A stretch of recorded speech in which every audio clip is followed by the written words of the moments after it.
שהגיענו והגיענו לזמן הזה. ברוכים הבאים.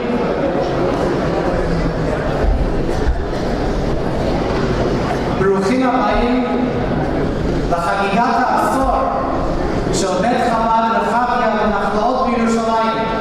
Welcome everyone to the celebration of the 10th anniversary of Chabad of Rechavia Nachlaot in Yerushalayim.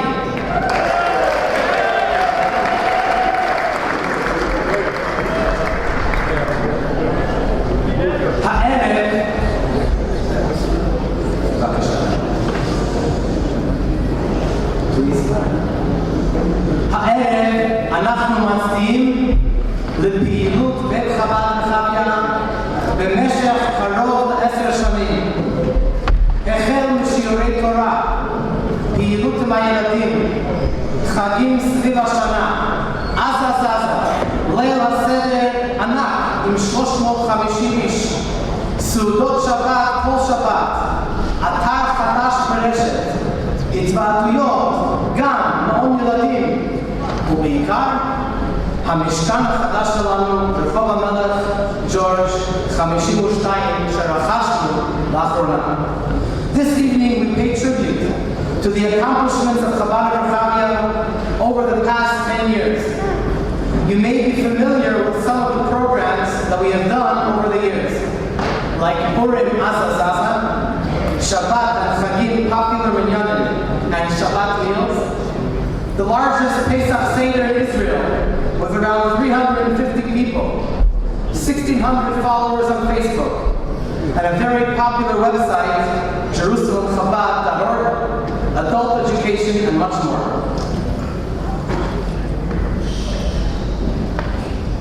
זה לא במקרה שאנחנו חוגגים את העשור שלנו ביום ז' בחשוון. התהליך הזה קשור לבית חב"ד ולכל בתי חב"ד. היום התחלנו לברך ותן, טל ומטר בברכה. מדוע מחכים שבועיים להתחיל לומר את זה ולא להתחיל כבר בשמחת תורה כשמתחילים משיב הרוח ומוריד הגשם, נכון?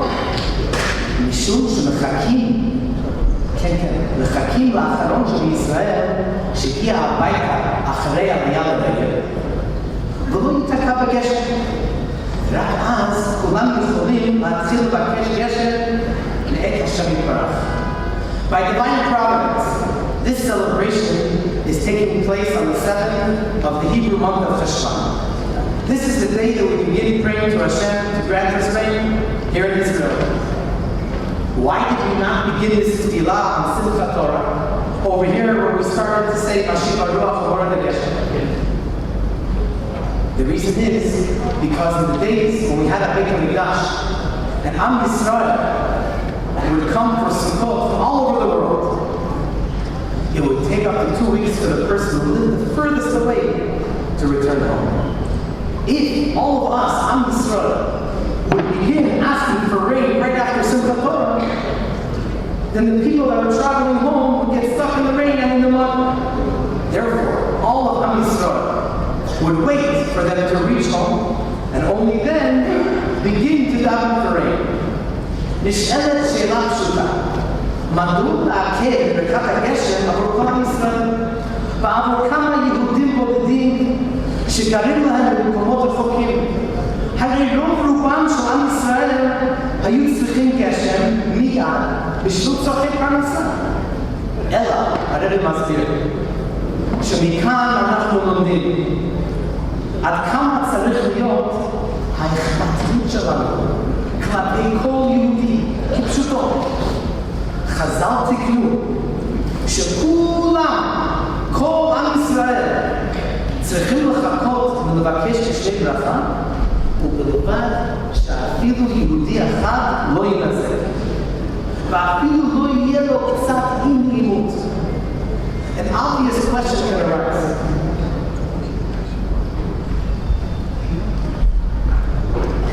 Why does all of Am Yisrael have to wait for this one person who's living so far away? Doesn't Am Yisrael here in Eretz Yisrael need rain? It's no big deal. a couple of people, will take them a little longer. They'll take them an extra few weeks to get home. So the Rebbe explains an amazing point. That this is who we are. Am Yisrael, we care about every single person. And yes, even if there's only one person who lives many miles away, and that person might be hurt by having to travel in the rain and bad weather, and even if it's a little bit not so comfortable for the person, we all are going to wait to ask Hashem for rain until this person is at ease. This is a special message that is very much connected to Chabad houses around the world. The Rebbe teaches us how much we have to care for every single person. And today, some of my friends, shluchim, that are going out to different places in the world, there are barely 50 Jews, 100 Jews, and so on and so forth. The idea is that we have to care for every single person. And even if one person is having trouble, we still have to take care of that person.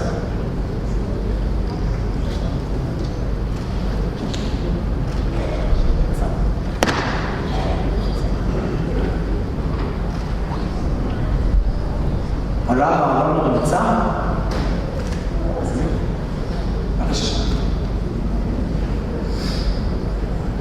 פותחים בדבר מלכות. שושי ואני מתרגשים כל יום מהזכות העצומה שנפלה בחלקנו להיות שלוחים של הרבי מלובביץ' כאן בשכונות רחביה ונחלאות. כחלק מצווה מאות משפחות השלוחים כן ירבו כאן בארץ ואלפי משפחות השלוחים בכל העולם. ובזה אנחנו לוקחים חלק חשוב בהכנת העולם לקבל פני משיח צדקנו. אנחנו מציינים עכשיו את השלוחים של ירושלים שנמצאים כאן, ושלוחים מכל הארץ, יש כמה שלוחים כאן, וזה מאוד חשוב לנו שהשלוחים נמצאים. Shoshi and I thank Hashem every day for the great zechut of being shluchim of the Rebbe, especially in Yerushalayim. זכות גדולה היא בשבילי להזמין את השליח הראשי של ארץ ישראל, ארצנו הקדושה, הרב יוסף יצחק הכהן אהרונוב, להקריא מכתב של הרבי, שהרבי כתב בשנת תשי"ט לקהילת בית הכנסת אהבת ציון, לחגיגה לכבוד 10 שנים מאז שהרב שלהם, הרב שלום ברגורדן זיכרונו לברכה, שליח של אדמו"ר הריי"צ, It is a great honor for me to invite the head shliach of the entire Eretz Yisrael, Rabbi Yosef Yitzchak Aharonov, to read a letter from the Rebbe from 1959, where the Rebbe writes his brachas and blessings to congregation Ahavat Zion, I like that, Ahavat Zion, in Newark, New Jersey, in honor of the 10th anniversary, in honor of the 10th anniversary of the Rabbi Shlomo Bar Gordon, in blessed memory, he became the Rabbi, and this is the letter that the Rebbe read for the Rabbi.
זה מכתב שעובד ביידיש, ואני רוצה לתקן את זה בעברית.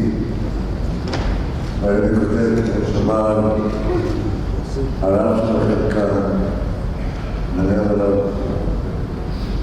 הוא אומר שזה מכתב בדיוק שהגיע מישהו שבאמת שהם חגגו 10 שנים, וזה כותב ככה: שלום וברכה, שמחתי מאוד לקבל הזמנה לחגיגה שאתם מתכננים לרגל יובל העשור, מאז שמיניתם את הרב החשוב שלכם. הרבי כבר מזכיר את שמו, הרבי אומר, כבוד שאתם מעניקים לרב, נותן לי את התקווה הראויה שתתמכו בו גם בהמשך ביתר שאת וביתר עוז. לתמוך בו בעבודתו במטרת בית הכנסת שלכם, שיהיה בית של תורה, עבודה ודתה. לחזק את חיי תורה בעירכם כולה, שזהו הכלל גדול בתורה, ואהבת ולאחר כמוך. זהו גם הפירוש המילה סנטר, מרכז, הנקודה הפנימית של כל הסביבה, שהרי בלי סביבה אין מרכז, ובלי מרכז אין סביבה. לכן מאוד חשוב שהסביבה תהיה מתאימה למרכז, ושהמרכז יהיה מיוסד על 3 עמודים שעליהם העולם עומד: תורה, עבודה,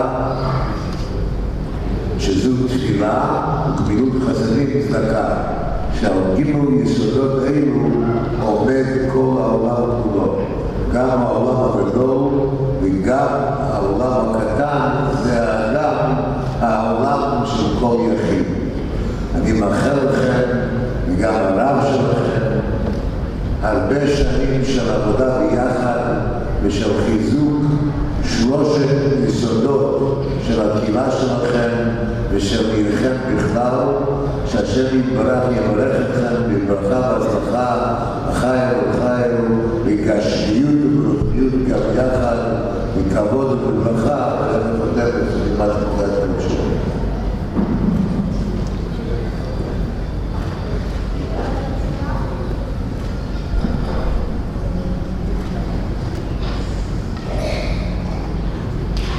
פותחים בכבוד אכסניה. מאז שהגענו לשכונת רחביה לנחלאות, התיידדנו מאוד עם הנהלת בית הכנסת ישורון. ומאז אנחנו מקיימים כמה וכמה אירועים מכובדים כאן בבית הכנסת כל שנה. One of the first events of Chabad Rechavia was held right here in the Yeshurun Central Synagogue. That event was in memory of Rabbi and Rabbi Holzberg soon after their murder in Mumbai. By the way, Moshe Holzberg will be celebrating his bar mitzvah in just a few days. Ever since then, we are grateful to Bet Knesset Yeshurun for welcoming us into the shul a few times a year. It is my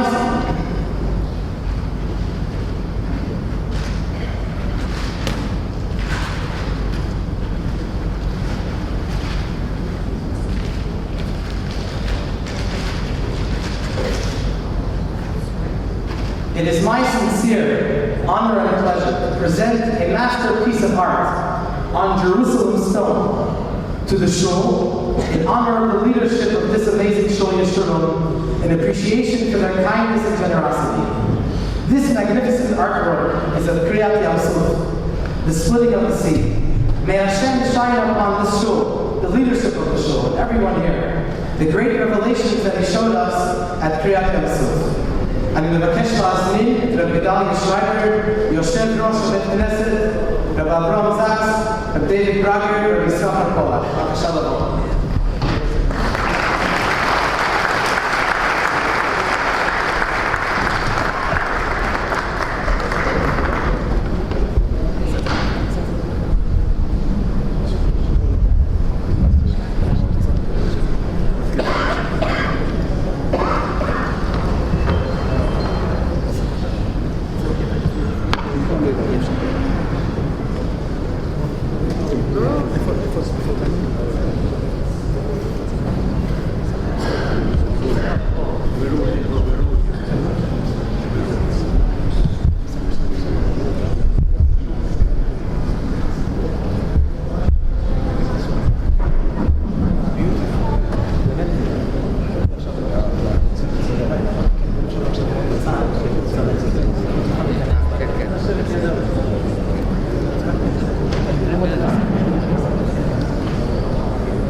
אנחנו מודים לאלו שקדמו אותם כאן ברחביה.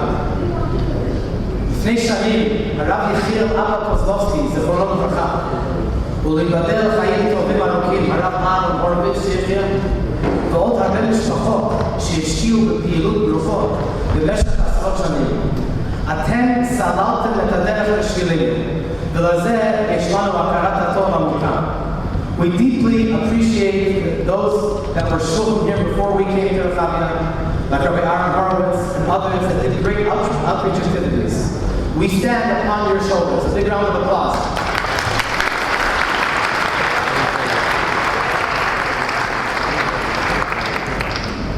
שושי ואני מביעים בהורינו היקרים שיחיו הכרת הטוב עמוקה על החינוך המקסים שהענקתם לנו וממשיכים לתת למשפחתנו בעזרת השם לאורך ימים ושנים טובות. Thank you, Tati and Mommy, for coming from Toronto, especially for this event.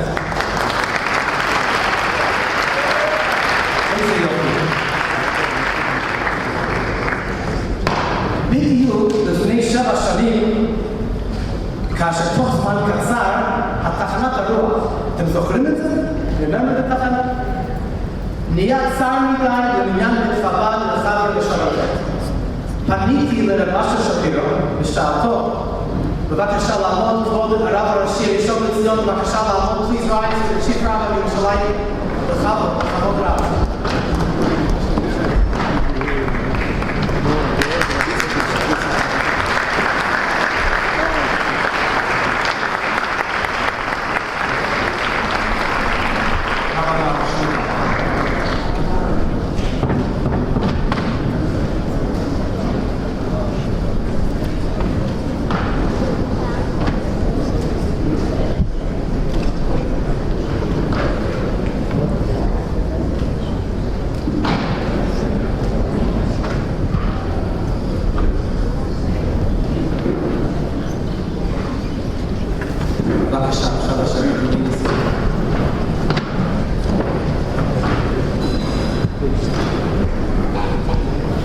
בדיוק לפני 7 שנים, כאשר תוך זמן קצר תחנת הרוח יצא מכאן למניין בית חב"ד רחביה בשבתות. פניתי לרב שפירו בשעתו יושב ראש הנהלת בית הכנסת של בית הכנסת הגדול, והוא ביחד עם רב סמי יחי, שהוא הנשיא היום של בית הכנסת הגדול, הסכימו בלב רחב לארח אותנו בבית מדרש באר מרים בשבתות וחגים. מאז ועד היום השתתפות של הקהילה התרחבה ברוך השם וממשיכה לגדול. אנחנו חייבים לכם הכרת הטוב ענקית. Exactly 7 years ago, I approached Mr. Asher Shapiro. At the time, he was the chairman of the board in the great synagogue of Jerusalem. And I asked him if he and the board would grant us permission to kindly daven every Shabbat and Chagim in the Beit Knesset HaGadol, the Beit Midrash area. Mr. Shapiro and Mr. Jackie were tremendously gracious and generous by granting us permission to daven every Shabbos in the great synagogue.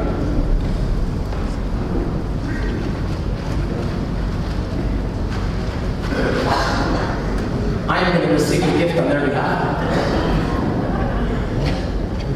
It is my sincere honor and pleasure to present a masterpiece of art on Jerusalem stone to the Shul, the Great Synagogue, in honor of the leadership of the Great Synagogue and appreciation for their kindness and generosity. This magnificent artwork is an oil painting of Kiryat Yam-Suf, the splitting of the city on Jerusalem stone. May Hashem shine upon the Shul, the leadership of the Shul, and everyone in Yerushalayim, the great revelations that Hashem showed upon us. A big round of applause for the Great Synagogue.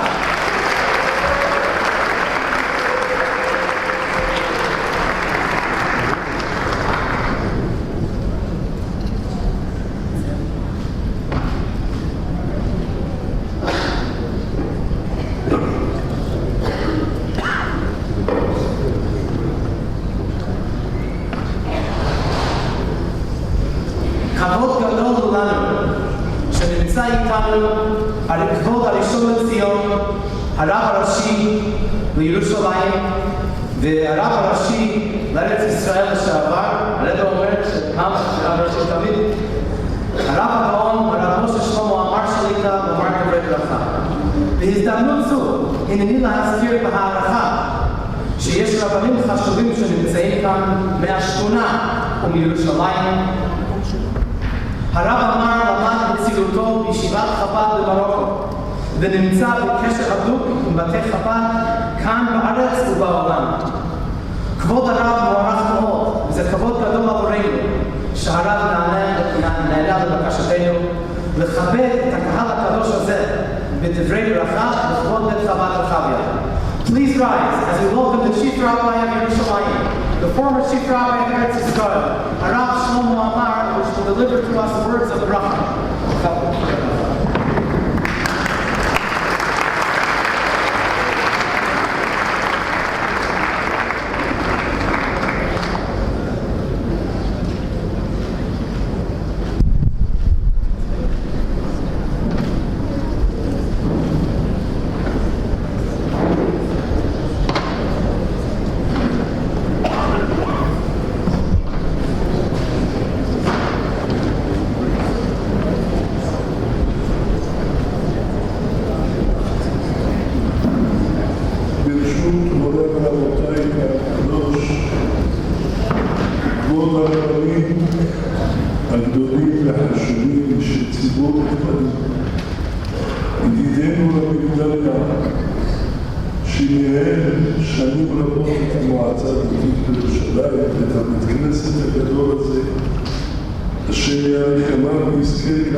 של בית חב"ד ברחביה, שיאריך לנו בטוב ונעים. בכל הקהל הקדוש, כולם אוהבים, כולם ברוכים לשם. כי לשם מצוק ארץ, וישת עליהם תבל. זה הפסוק. אומר, כי לשם מצוק ארץ. מי הם מצוק ארץ? אומרים רבותינו, בגמרא הצדיקים, מצוק ארץ. הם מעמידים את כל הארץ, הם מעמידים את כל העולם, את כל היקום. אם לא בניתי יומם ולילה, רוחות שמיים בארץ לא שם. התורה מעמידה את זה. בראשית ברא אלוקים את השמיים ואת הארץ. בשביל ראשית, שזה התורה, השם חנני ראשיתו. בשביל ישראל, שהם ראשית תבואתו של השם. בשבילם ובזכותם ברא את העולם, והם מקיימים את העולם. מצוק ארץ אלו הצדיקים, ראה הקדוש ברוך הוא, שהצדיקים מועטים, עמד ושתלם בכל דור דור. וכל דור, לפי הצורך שלו, נתן איזה צדיק מאותם מצוק ארץ, שהוא ינהיג את הדור, שהוא יעמיד את הדור על עמדו. זכינו בדור שלנו ליהודי העולם. זכינו בדור שלנו היה האדמו"ר מלובביץ' שהנהיג במקום שבטו, הנהיג בעולם לו. עשה פעולות שאי אפשר לתאר, שאדם אחד יכול להקיף ולחבור זרועות עולם. תבל רובע, שלח שליחים בכל מקום בעולם. אין מקום שיש שם שליח או כמה שליחים. אין מקום שאין בו בית חב"ד, והכל מכוחו ומכוח כוחו של האדמו"ר, שהוא היה עומד בגודלו ומדריך אותה ומנהיג אותה ומשפיע עליהם שפע של קדושתה, ומתוך שהם היו קשורים ודבוקים בו, המשיכו וממשיכים עד היום את זה. ויש גם בארץ ישראל שהיא מלאה חכמים וסופרים, יש מקום גדול להוסיף עוד כהנה וכהנה רבנים, עוסקים ודרשנים, והשלוחים גם בארץ עושים פעולות נפלאות. לא רק בירושלים, לא רק בבני ברק, לא רק בתל אביב וחיפה, בכל קיבוץ, בכל מושב, בכל שכונה, והפעילות שלהם ניכרת, כי הם באים מכוחו של האדם הגדול והענקי. רבנו מנחם בן אליעזר, זכותו יגן עליכם ועלינו ועל כל ישראל אחר. ומכוחו הם ממשיכים בפעילות הגדולה.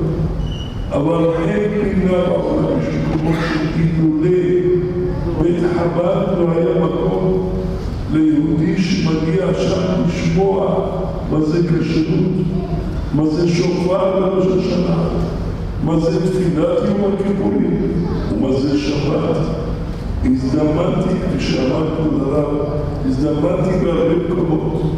יש מקומות שהייתי שם, פעם הייתי בשבת בתאילנד, יושבים מאות אורחים רובם מארץ ישראל צעירים שהולכים בשביל לטייל, ובטיולים האלה הרבה פעמים הם עובדים לנו, פוגשים כל מיני כיתות וכל מיני דברים שמסיתים אותם לדרכים רחוקות, לדרכים זרות לעם ישראל, זרות לתורת ישראל. והקשר היחידי ששומר עליהם זה בית חב"ד. גם אם כל השבוע הם רצים בשבת אלוהים, ישבו שם אולי 600, אולי 700, בחולים ובחולות, כולם אכלו סעודה של שבת. והרב שם היה נותן לכל אחד לומר איזה דבר, או דבר תורה, או סיפור, או שיר, או כל מה שהוא רוצה לומר, כל מה שעולה עליו. בסבלנות כמעט על כל הבוקר, ליל שבת, וככה בכל מקום, בסין, באוסטרליה, בדרום אפריקה, אין מקום. והדברים נראים, אני לא מחדש בזה, ועל כן, החידוש הוא שגם במקום כזה, בליבה של ירושלים, גם כן יש מקום בזה. יש הרבה תורה, יש הרבה קדושה, אבל הפעילות המיוחדת, הנעימות שבה הם עובדים, היופי, האהדה, הגישה המיוחדת, מאהיבים את שם השם ואהבת את השם אלוקיך, להאהיב את השם אלוקיך על בריותיו, ובזה הם עושים. פעם במבצע כזה, פעם במבצע אחרת. פעם בחנוכה, אני אספר לכם, יש זמן סיפור של 2 דקות. לפני שנים רבות, למעלה אולי קרוב ל-40 שנה, הזדמנתי לצרפת, והייתי בשטרסבורג, והכרתי שם בחור, שהייתי צריך להגיע, לא אמר לי, אני כאן, אחד רוצה לדבר איתך קצת, אני כאן. יש לו מכונית ולקח. היה שלג חזק, והתחלנו לשיר. יש לו קול מאוד יפה. אני, כפי שאתם שומעים, אני צרוד מאוד. אבל התחלתי, והוא נתן בקולו, קול מיוחד. שרנו שיר אחד. כשהגענו לשיר אחד, הוא אלוקינו, מה שאומרים בכתר, הוא אוהבינו ומלכנו, ניגון של הרבי. אני אז שמעתי מהשיר התחלתי, הוא התחיל לשיר, ואז הוא פרץ בכי גדול, התחיל לבכות. כל כך היה בכי חזק, שהוא לא יכל להמשיך לנסוע, עצר את המכונית, ועמד בברכה, ושר וברכה, הוא אבינו ומלכנו. אחרי שנרגע, שאלתי אותו, הבכי הזה על מי מה נקרא? אמר לי, השיר הזה החזיר אותי בתשובה. ואז הוא סיפר, הוא היה זמר מפורסם בשטרסבורג. הוא בכלל לא ידע שהוא יהודי. ידע, אבל חשב שזה סתם איזה דבר מקרי. והיה חי עם גויה, והיה לו עושר גדול, וכולם הסבירו אותו. ואנשי חב"ד עשו בימי החופש הגדול של התלמידים, עשו להם קייטנה, עשו גן שישמעו את זה, וכדי למשוך את ההורים שיבואו וישמעו וישמעו את בניהם, הביאו את הזמן הזה, הוא היה כתוצאה בסדר. המון אנשים באו מאירועים בשביל לשמוע את הזמן. בתוך כדי המסיבה הזאת עלו כמה מחסידי חב"ד שהיו פעילים, ושם קשים אוהבים ומכים. הוא יש לו חוש מוזיקלי גבוה ודק ועדין, והשיר הזה מצא חן בעיניו. הוא אמר, לא שמעתי כמו השיר הזה. התחיל לשיר איתה. אחרי יומיים שלושה הוא מחפש את השליח שהזמין אותו. במאמצים גדולים גילה אותו. אמר לו, מה אתה רוצה? אמר, אני רוצה שתחזור לי לשיר הזה, שכחתי אותו. אמר לו, איזה שיר? הרבה שירים שם. אמר לו, תעשי לי, אני מוכן לשלם לך את הזמן שלך. אני אבוא אליך, תשאיר כל מיני שירים, אני כבר יודע את השיר. התחיל להגיד פרסת, התחיל להגיד כל מיני שירים. הוא אומר, לא זה, עד שהוא אמר לי, אוהבים, וזה התחיל לקפוץ ולקפוץ. והקליט את זה, הוא אומר לו, ואז אני לא מפסיק לשיר. ועזבתי את הגויה ואת כל המקצוע שלו של זמן, ושלח לי הזמנה שהוא מתחתן עם בת חסידית מבית רבקה בפריז. חזר בתשובה שלמה בזכות מנגינה אחת, בזכות פעולה אחת שעושים בנעימות ואהבה. יהיה השם עמכם, יוסף עליכם ככם 1000 פעמים. גם ברכות לכל הקהל הקדוש, יברככם השם מציון, וראו בטוב ירושלים כל ימי חייכם. אמן ואמן.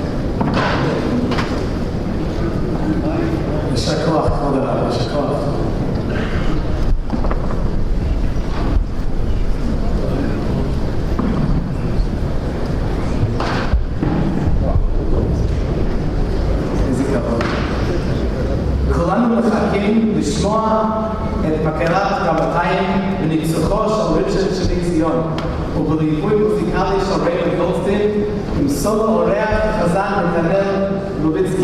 Founded by director Richard Shabbat Zion, Jerusalem's Rabbtai men's choir sing with the great chazanim of the generation and artists of other genres. Over the past 25 years, they have been entertaining crowds with their wide range of music. We thank Raymond Goldstein for accompanying the choir with the piano. The choir soloist this evening is Cantor Netanel Lovitsky. A round of applause for choir.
Many of you have been with us for the past 10 years.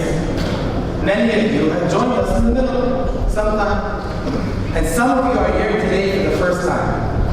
I admire so much the unique relationships that my family have formed with this amazing community all along.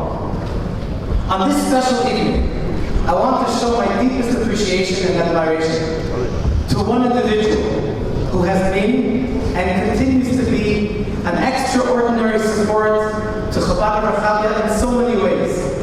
Often, we speak several times a day. In fact, in a large way, even this event is thanks to him. Please give a round of applause to Moshe Zalman Olive. Please come up for a special gift.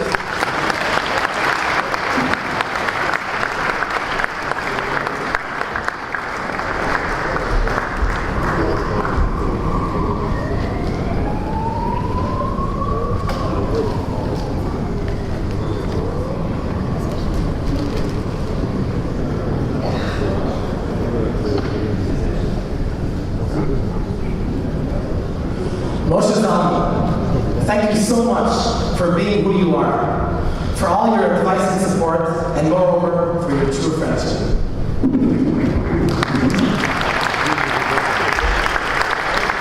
A beautiful letter bound to Hillel with your name on it. B'vakasha.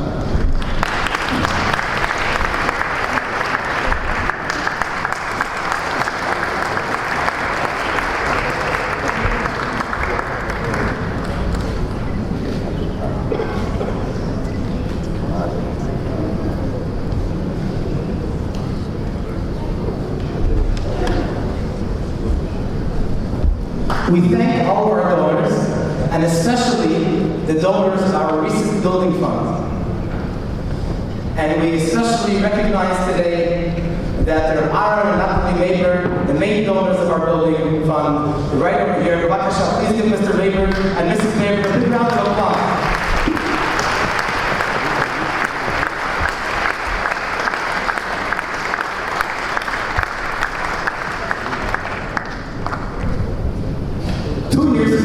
We began a campaign called Chabad Tomorrow, giving people an opportunity to leave a living will and testament. And in fact, what an amazing zechut to be able to leave a gift for Chabad Rechavia for after 120 years. To see that the great success of 10 years of Chabad Rechavia is only the beginning. And Bezrat Hashem, there are many, many years ahead. One of our dear friends came forward and has left a gift for Chabad Rechavia. I asked Mr. Chanoch Rubel to please come up. Big round of applause. Kol hakavod.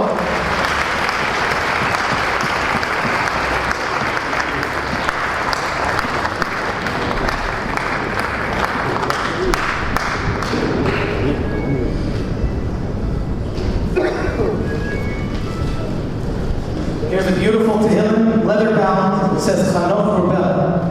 Chanoch, thank you so much for leaving a monetary gift for Chabad Rechavia in Jerusalem. May you live till 180 and beyond, happy and healthy years, and may others follow in your footsteps.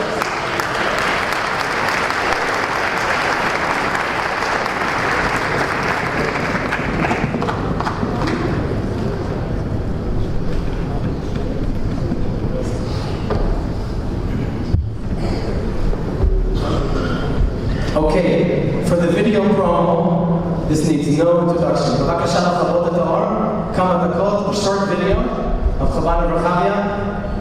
Please close the lights. Beautiful video. We've invested a lot of effort into putting together this powerful video.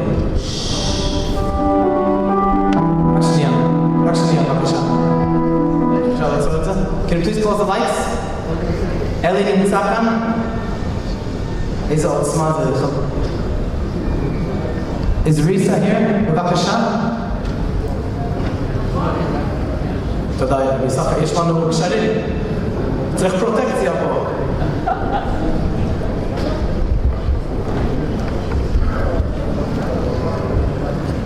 בעזרת השם, just a couple of moments.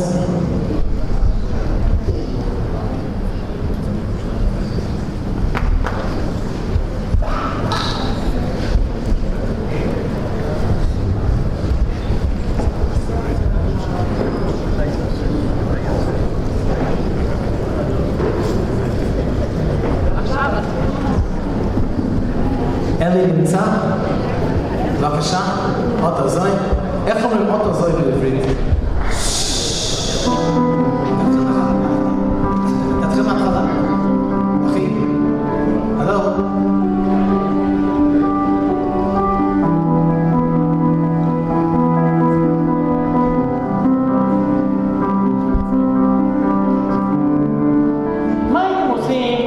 מציבים דוכן להנחת תפילין, ב6 שעות מנסים להציע לאנשים להניח תפילין, ואף אחד לא היה מסתכל עליכם. אני הייתי מתייאש, הורס את החפצים שלי, ובאותו יום חוזר למקום ממנו באתי. לפני 10 שנים עמדתי כאן במקום הזה, וראיתי את השליח החדש לרחביה, הרב ישראל גולדברג, מציב שולחן קטן, ומנסה בחיוך להציע לאנשים להניח תפילין במקום שליחותו החדש. ואף אחד לא הסתכל עליו, 6 שעות. אבל שבוע לאחר מכן הוא שוב חזר עם השולחן, וגם בשבוע שלאחר מכן, וכך 10 שנים.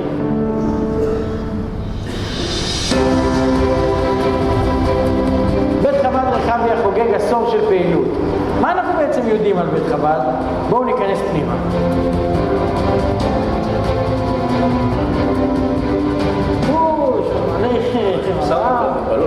וואו, 10 שנים. שיעורים, תפילות, חינוך, פעילות עם נשים, בניין חדש, עזה זזה, קבלה קפה, סטודנטים. זה לא יותר אותנטי לשמוע את זה מאנשים בעצמם?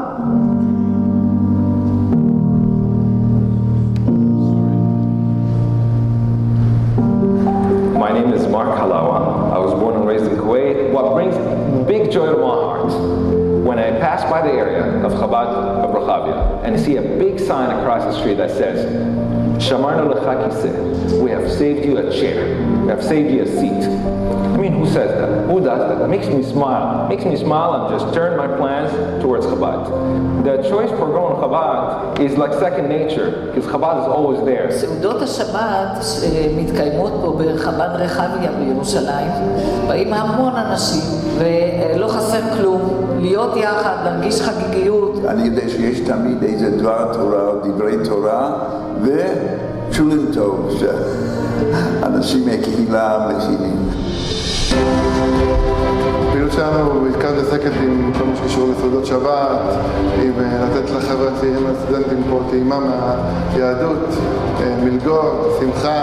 Whether it's shiurim for adults in the evening, whether it's shachris in the morning, whether it's kids activities for Lag BaOmer or Sukkot, whether it's donut making, whether it's handing out gifts for Purim, whether it's going from cafe to cafe, reading the Megillah, there's one thing that you can rest assured of, and that is there's no one busier than the Rabbi and his Rebbetzin and his children when it comes to bringing happiness and joy and spirituality to this community.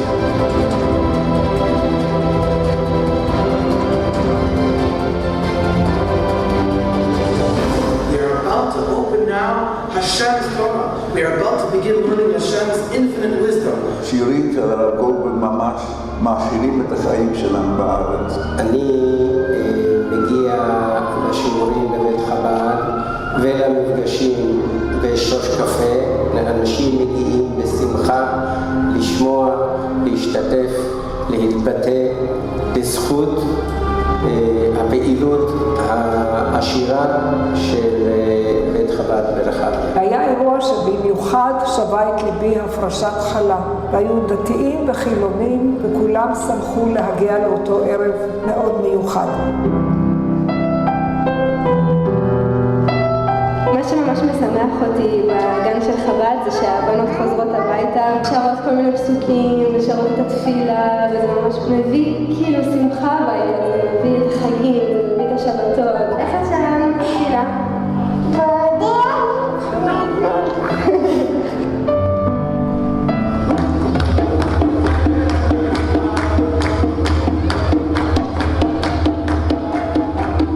לפני 3 שבועות הכנסנו ספר תורה לבית חב"ד. הבחירה שלי הייתה כי אני מאוד אוהבת ומעריכה את התנועה של חב"ד.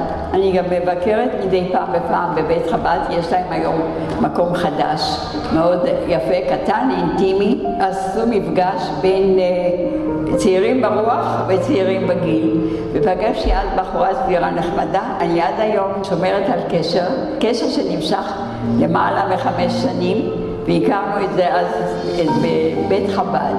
והיא אומרת לי, תשמע, יש 2 בחורים תלמידי גימנסיה רחביה. מתחילים לדבר, משוחחים, מדברים על דה ועל וכמו שתוך זמן קצר עברה שעה וחצי. הם באו אליי 2 ברציפות. בשבילי זה היה תענוג ממש.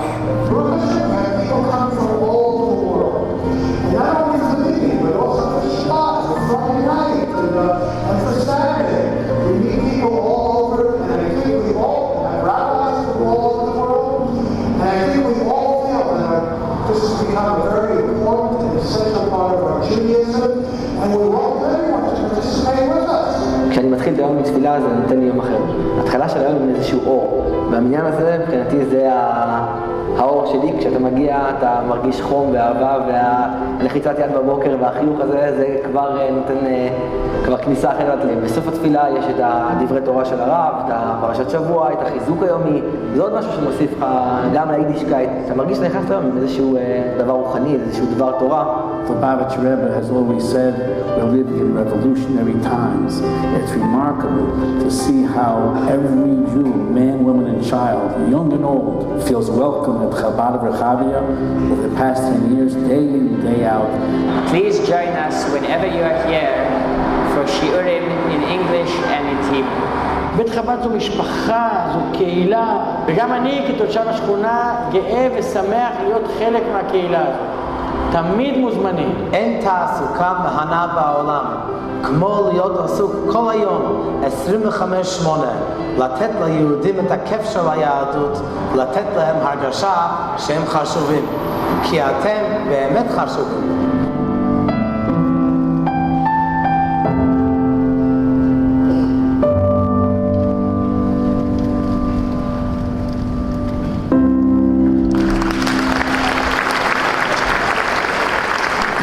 תודה רבה.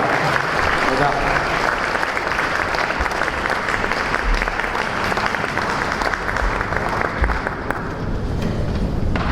בבקשה, האורות. Please turn on the lights.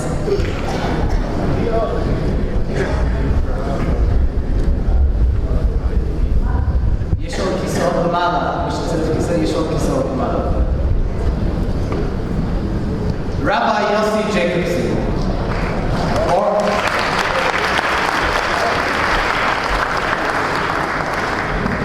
Or, as you are fondly referred to across the globe, Rabbi Y.Y. Jacobson.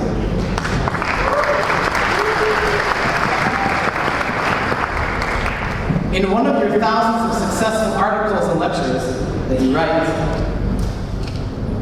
there that you were one of the last fortunate people to receive $1 from the Rebbe one day. Yes, just one day before the Rebbe suffered his first stroke, on Sunday, the 26th of Adar, 1992. As you approached the Rebbe, Rabbi Groner informed the Rebbe that you were traveling to Eretz Yisrael that day. To which the Rebbe blessed you, first with the standard bracha, v'hatzlacha, and then the Rebbe gave you an additional $1, adding, give this $1 for tzedakah in Eretz Yisrael. In addition to the incredible shlichut from the Rebbe that you accomplished across the globe, I believe that the last words that you heard from the Rebbe was that you have a special shlichut right here in Eretz Yisrael. One of America's premier Jewish scholars in Torah and Jewish mysticism, Rabbi Yossi Jacobson is one of the most sought-after speakers in the Jewish world today, lecturing to Jewish and lahavdil non-Jewish audiences on 6 continents and in 40 states. He also serves as teacher and mentor to thousands across the globe. He is considered to be one of the most passionate and mesmerizing communicators of Judaism today, culling his ideas from the entire spectrum of Jewish thought and making them relevant to contemporary audiences. Rabbi Y.Y. Jacobson was the first rabbi ever to be invited by the Pentagon to deliver the religious keynote to the U.S. military chief of chaplains and to the National Security Agency. At the conference he was hailed, the Jewish really hate the Greyhound. Rabbi Jacobson grew up at the feet of the Lubavitcher Rebbe, absorbing his teachings and writings. In 1988, at the age of 15, he began serving on a small team of oral scribes and human tape recorders. They were charged with memorizing and transcribing 3 to 7 hours of talks by the Lubavitcher Rebbe, word by word, which were presented on the Shabbat and Jewish holidays. Friends, there's no better individual that we can think of to inspire and entertain us while we celebrate a decade of Chabad Rechavia in Yerushalayim than the one and only Rabbi Jacobson.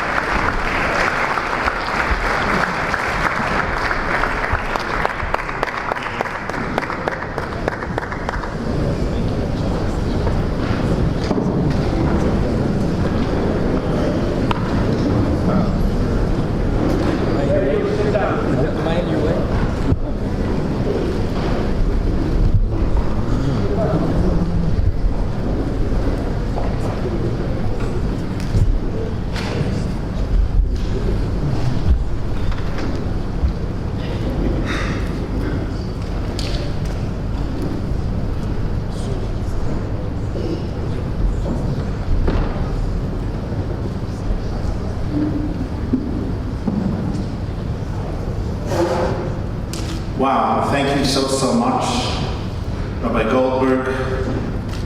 Thank you, all of you who are here, so many dear friends, brothers and sisters. I am so thrilled to be able to be here with all of you on this evening here in the great Yeshurun Center in Shul. Thank you, Rabbi Gedalia.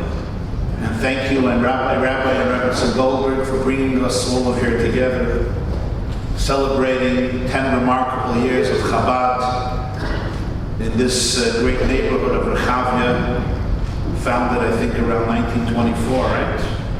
Anybody who's been here since 1924? Besides you, you don't, 23. You gave birth.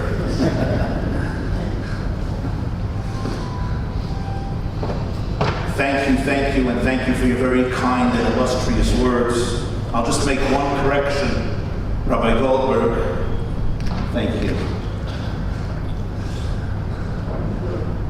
Those were not the last words, they were the second to the last words. Thank you.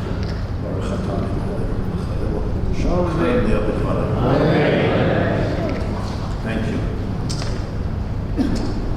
So I was traveling to Israel that day. It was March 1992, the 26th day of Adar 1, Chavav Adar Aleph Tafshin Nun Beis, and the Lubavitcher Rebbe of blessed memory would distribute his dollars and blessings every Sunday morning and afternoon. The Rebbe at the time was 89 years old, and I grew up in that little neighborhood of Brooklyn, and since I was traveling to Israel that night on a flight 1 in the morning from JFK, this was Sunday midnight, Monday morning, I decided I wanted to go get a dollar and blessing from the Lubavitcher Rebbe. So I got online approximately 6 o'clock p.m. Sunday afternoon, Sunday evening. The Rebbe has stood on his feet, I don't know, probably 6 or 7 hours already. Tens of thousands of people came by, men, women, children, Jews of all walks of life, religious, secular, some non-Jews. And when I went, I asked the Rebbe's secretary, Rabbi Groner, to tell him that I'm going to Israel that night, to Israel. And as Rabbi Goldberg said, the Rebbe gave me a special blessing, Rachav Atzlacha, and then a second dollar, and he said in Yiddish, Abgeber Nafzdaka, in Eretz HaKodesh, you'll give this for charity, for tzedakah in the Holy Land, the second dollar they gave me. But right before that, I'm sorry, right before that, not right after that, right before that, there was a father holding a little girl And this girl must have been, I don't know, 5 or 6 years old. It didn't look like she was from that neighborhood, the way she was dressed, and her father was holding her. She was very, very delicious. She had this angelic, cute look on her cheeks. And the Rebbe gave her father $1, and he gave her $1. And he said to her, bracha v'atzlacha, blessing and success. And this 5 or 6-year-old girl looked the Lubavitcher Rebbe straight in his eyes and said, and I quote, I was standing there, Lubavitcher Rebbe, I love you. And I have to say that the secretaries of the Rebbe did not expect this, nor were they very comfortable. Their faces displayed, I don't know, some apprehension or ambivalence, I would say. But the Rebbe's face began to glow. I've seen him smile many times. But his radiant smile that Sunday evening, that moment, I never saw such a smile. It filled the whole room. And the father and the girl began to move away, but the Rebbe called back this little girl and gave her a $2. And with this most exquisite joy and smile on his face, he said to her, "This is for your love." And then it was my turn, and the smile was wiped away. For whatever reason. I'm still dealing with that. And I asked, why? That's when I was born. And he told me to give this $1 for stock in Eretz HaKodesh. And really, for me personally, this has been a very empowering and personal message and mission. We live in a time of so many blessings. We live in extraordinary times. We live in times that our great-grandparents couldn't even dream of. I know some of you, most of you live here. I don't have the privilege of living here, but every time I land in the Holy Land, and I think to myself, a few hours ago, I was in New York, and a few hours later, I landed in the homeland that Jews for thousands of years dreamt to come back to. And so many of their dreams were not fulfilled. It's surreal in so many ways. Living in times when close to 7 million Jews, that's more than 6 million Jews, are living in our eternal homeland. And when Jews around the world have experienced a renaissance and a sense of rejuvenation and freedom and prosperity and success it's unheard of in all of the years of exile, notwithstanding the great and difficult and scary challenges of anti-Semitism, of Jew hatred, and I don't only mean from your neighbors around here. Somebody once said Israel is a great country, it's just in a pretty lousy neighborhood. But I'm talking about even our neighbors, where professors and essayists and politicians who were embarrassed to spew Jew hatred are not ashamed anymore. And despite all of those challenges, we live in those extraordinary times, and yet it seems that internally, people suffer from a tremendous amount of stress and anxiety and lack of happiness. We have gifts that no generation of Jews has, but often internally there is a lack of contentment, a discontentment. People often don't feel the light, the love. When I heard those words from my teacher, from one of the great luminaries of the last generation, somebody in whose presence I had the privilege of growing up. I was privileged to sit at the feet of the Rebbe for close to 2 decades and hear his words almost every single Shabbos and Yom Tov for many, many hours. There was one prevailing message, which I'm going to share with you tonight, Be'ezer Hashem. And I guess it can all be summed up in that one line that he told his 5-year-old girl. This is for your love. You know, my dear friends,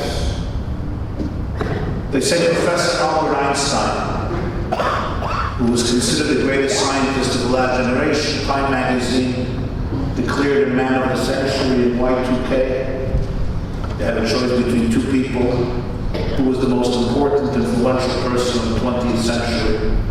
Time had a choice between two people, Adolf Hitler, Yamach Shemai, or Albert Einstein. I was fascinated. One was a Jew, and one was obsessed with Jews. They chose Einstein as man of the century. He was once traveling on a train, and the conductor came in and asked all the passengers to show their tickets. Professor Einstein looked in his bosom of his jacket, there was no ticket. He looked in the second bosom, there was no ticket. He checked his pants, there was no ticket. He checked his briefcase, there was no ticket. He looked at the floor, no ticket. He started to look under the seat. Maybe the ticket fell under the seat. And at this point, Professor Einstein, who was a little absent-minded, was crawling on all four, searching for his ticket. The conductor at last is embarrassed. He says, Professor Einstein, we all know who you are. And I trust you that you did not come on this train without purchasing a ticket. It's fine. You can sit down and we'll move on. And Einstein gets up and sits down. He thanks the conductor, and the conductor goes to the next passenger to examine his ticket. And as the conductor is moving on, he sees Einstein gets back on the floor, crawling on the floor, literally searching everywhere for this ticket. He says, Professor Einstein, I promise you, I know who you are. Everybody knows who you are. You are Albert Einstein. We trust that you have bought a ticket. You don't have to look for it. And Professor Einstein looks at him and he says, I know that you know who I am, and I also know who I am, but I don't know where I'm going.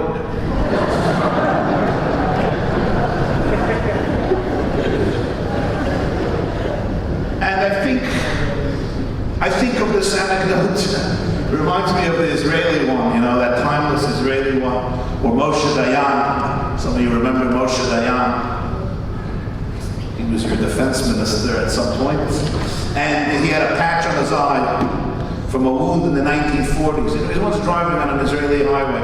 I don't have to tell you what driving on an Israeli highway is like. Those of you who made Aliyah from America know that that's not one of the perks of coming to Israel, and that is dealing with the drivers on the roads. So Dayan was driving 155 kilometers per hour, which of course is not too fast. In Israel, it's pretty slow, and a policeman stops him and says, General Dayan, you ought to serve as a role model to Israeli society. You're driving like a madman. I have to quadruple your summons. Mimenu yiru. Lo yishmu v'yiro. You ought to serve as a paragon. Moshe Dayan looks at the police officer. He says, listen, Adoni HaShoter, my dear officer, I only have one eye. Now, what would you like me to do with that eye? Look at the speedometer or look at the highway? I don't know if he got a ticket or not. I'm not sure. But the message is an important one. I can look at the speedometer. Some people look at the speedometer their entire life. How slow am I going? How fast am I going? And fail to see the highway. There was another Israeli who told me he was driving, it's mamash like a mashur, and the policeman stops him and he says, you know, I have been waiting here for you all day. I've been given one ticket today. I have been waiting for you all day. He just looks at him and says, I know that, and I came as fast as I can. and he appreciated it so much, he let him off the hook. Called a Yiddish cup. When you make an aliyah, you don't have these Yiddish cup back in the United States of America. The Yiddish Israeli cup, the combination of the intensity together with the IQ, a blessed combination for creativity and anxiety. Which is why I know of another friend who was driving the other day. This is in my neck, so the neck of the woods, the FDR. You remember the FDR? For many of you, it's all about Shalom, but it still exists. And he's driving 2 o'clock in the morning, 120 miles per hour. A policeman stops him.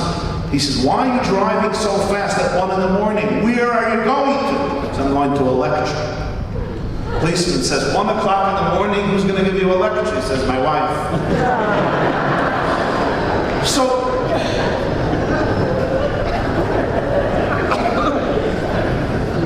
I know who I am, Einstein says.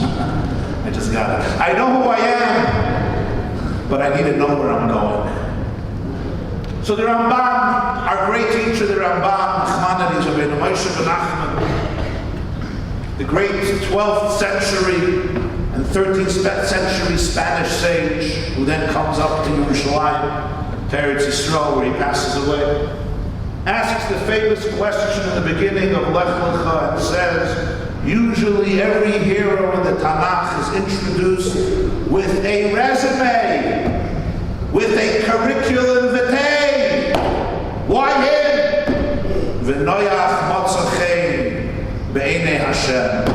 Eile todas Noyach ish tzadik.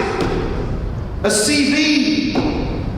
I have to know a little bit about the man or the woman who is being introduced, so I can have the context to understand why they were given the mission or the challenge that they were given. This is true with every personality besides one, the first Jew, Avraham Avinu. Vayomer Hashem el Avram, lech lecha me'artzecha me'latzecha me'beis avicha el ha'oretz asher arech. God told Avram, leave Haran, leave your land, your birthplace, your father's home, go to the land I will show you. That's what I did yesterday.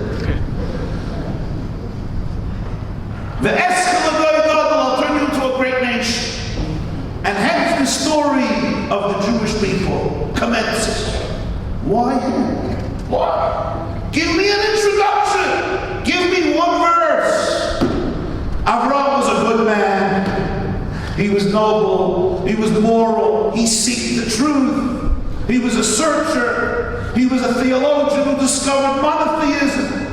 Tell me about his sacrifices. The Midrash tells a bunch of stories about Avraham's youth. In the Torah, the Hebrew Bible, the Tanakh, not a single sentence. Not a single word. I know he had a father, Terah, two brothers, Nachor and Haran, and out of the blue, God told Abraham, leave. Why him?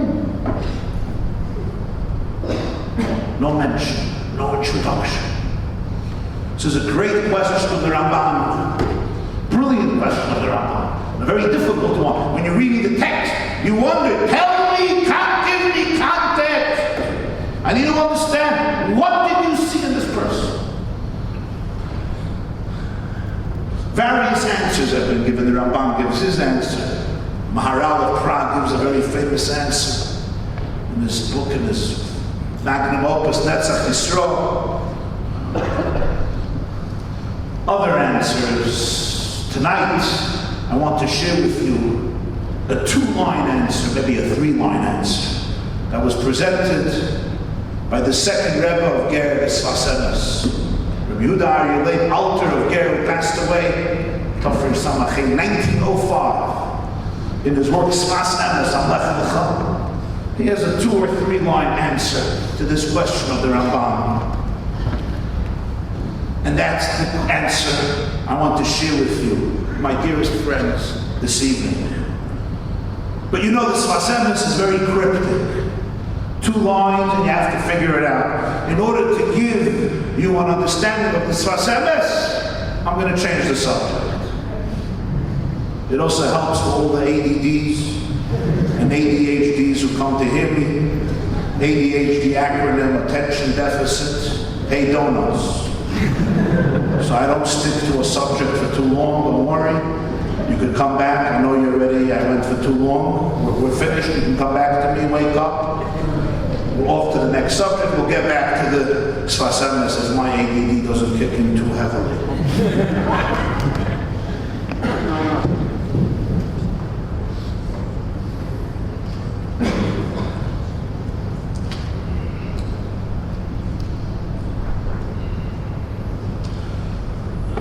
We all have the schus, the privilege of living in Eretz Yisrael. We're celebrating here one of the great kehillas of Chabad built in Eretz Yisrael, specifically here in Rechavia, in Yerushalayim, the capital of Eretz Yisrael. This week we're introduced to the first Jew, Avraham Avinu, who would be the father of Am Yisrael. And the name always gives away the secret. Why is our land called Eretz Yisrael? Why are we called Bnei Yisrael, the children of Yisrael? Why is our nation called Am Yisrael? Why is our Torah called Toras Yisrael? Why Yisrael? Why not Eretz Avraham, Eretz Yitzchak, Eretz Yaakov, Bnei Yaakov? I personally like Bnei Yaakov better. I chose it.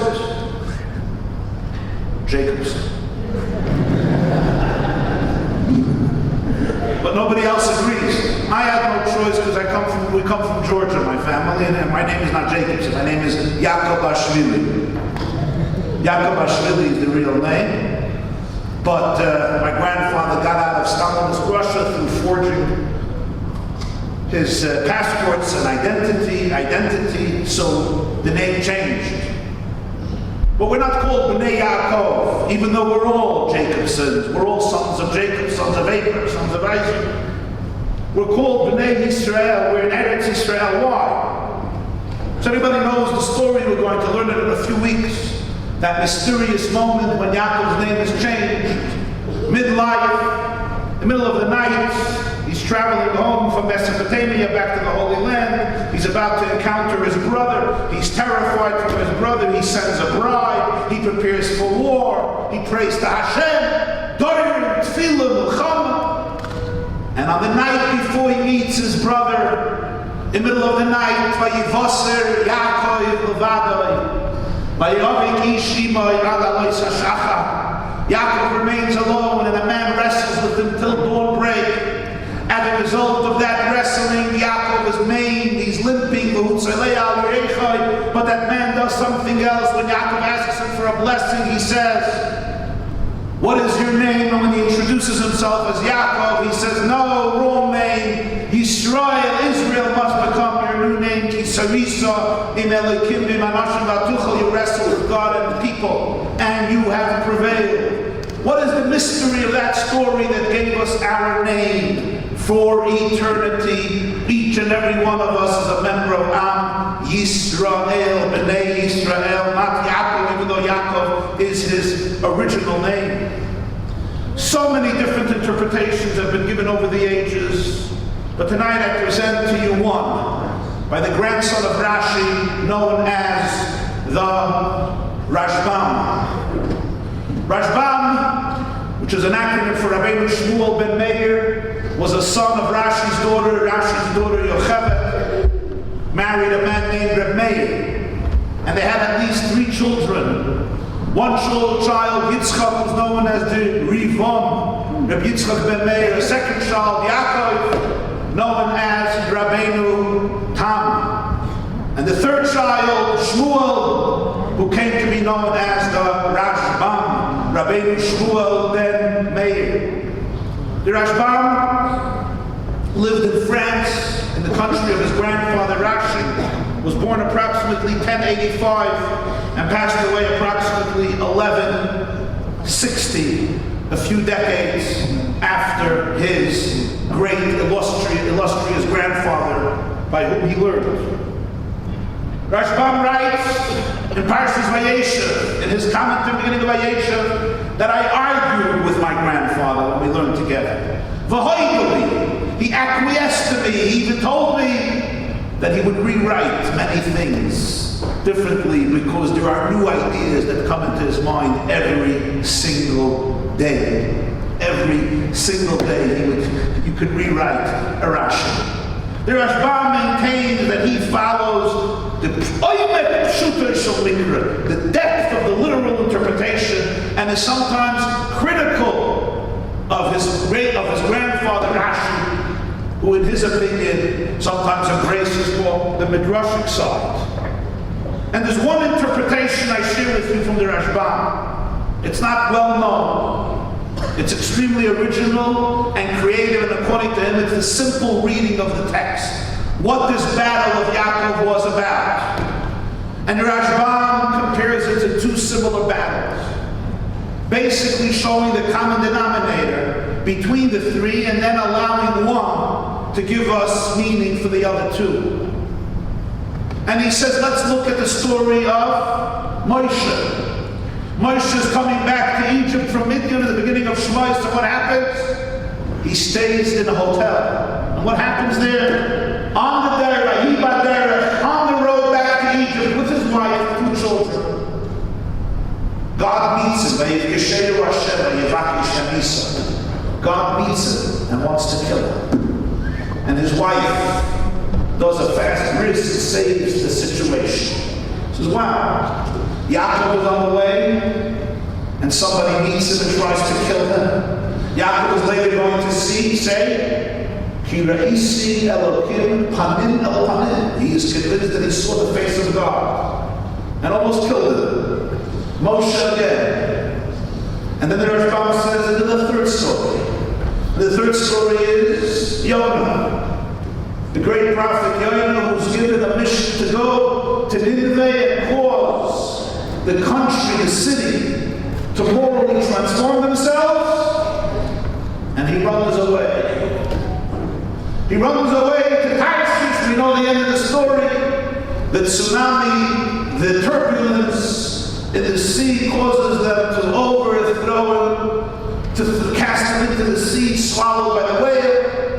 And he realizes he can't run, and he said, ultimately, he embraces the mission to go to Nineveh and to rebuke them and to transform the fabric of that society, the moral fabric of that society.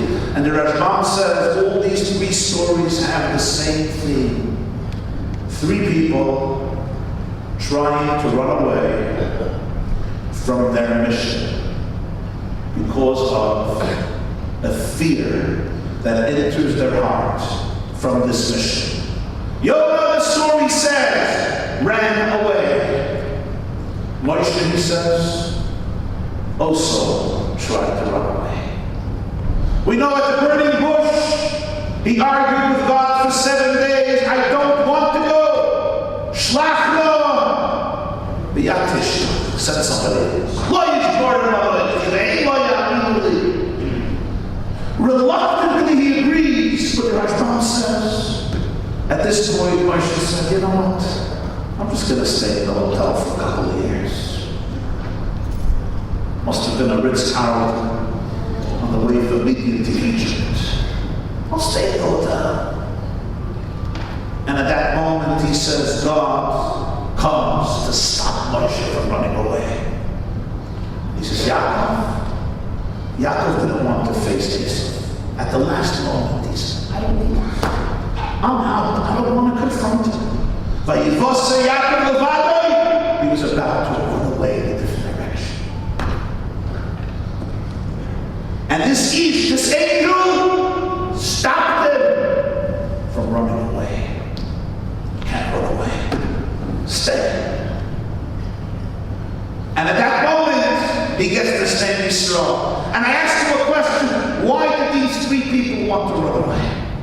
Yonah wanted to run. Moshe wanted to flee. And Jacob wanted to escape. Why? Pachad, fear. But these were not cowards. Moses was not coward. Jacob was not coward.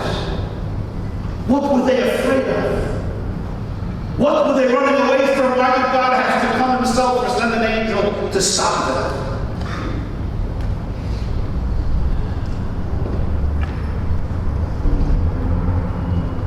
And of course the answer is,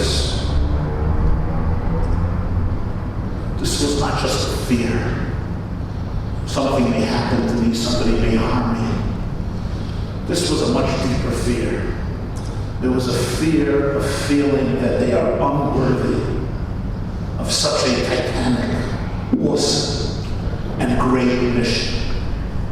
Moshe Rabbeinu said it right away. When God says, I'm sending you to liberate the people, he said, Mi Anochi. Who am I? Moshe says, I'm not a man of words. Nobody will believe me.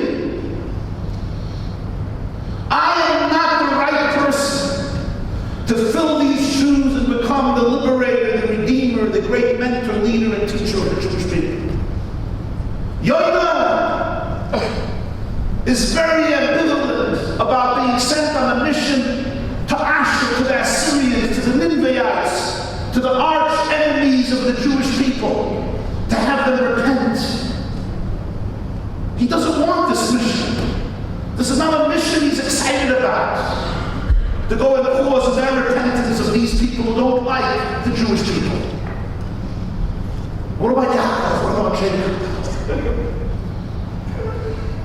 God told him to go back home. God told him, I'll be with you. But at this moment, facing his brother, who tried to kill him 2 decades ago, is excruciatingly painful. It's not just the physical fear I may be harmed. It's the emotional fear. And it's the spiritual fear. I am the person who is going to be given this land. I am the person who was blessed by my father to continue the covenant of Judaism, of monotheism, of Avraham and Yitzchak, not Esau. It's a great moment. It's a very truthful moment. It's a very deep moment. And Yaakov does not want to face Esau at this moment. He'd rather go away. Ignore the situation. Let Esau not encounter him. And each one of them, great people, is stopped at the last moment by God himself, who says, this is your mission. Don't run from it. And it would happen over and over again with the greatest of prophets, Yeshaya, Hanavi, Isaiah, who says, Bani aros Messiah, my lips are stuffed. Yeshaya, Hanavi, he says, I'm sitting with a nation that is contaminated in their lips. I can't do this. Yirmiyahu, Jeremiah, who says, I'm a lamb, I'm a child. Haras olam rach, I wish I would have remained eternally pregnant in my mother's womb and be a stillborn child. Jeremiah says. What are they all afraid of? The gigantic mission that is conferred upon them. Something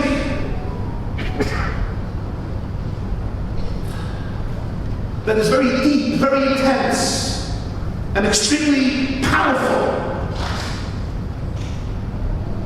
And that's the moment Yaakov's name is changed from Yaakov to Yisrael. And when I read his words, I feel, isn't this so personal and so relevant for many of us?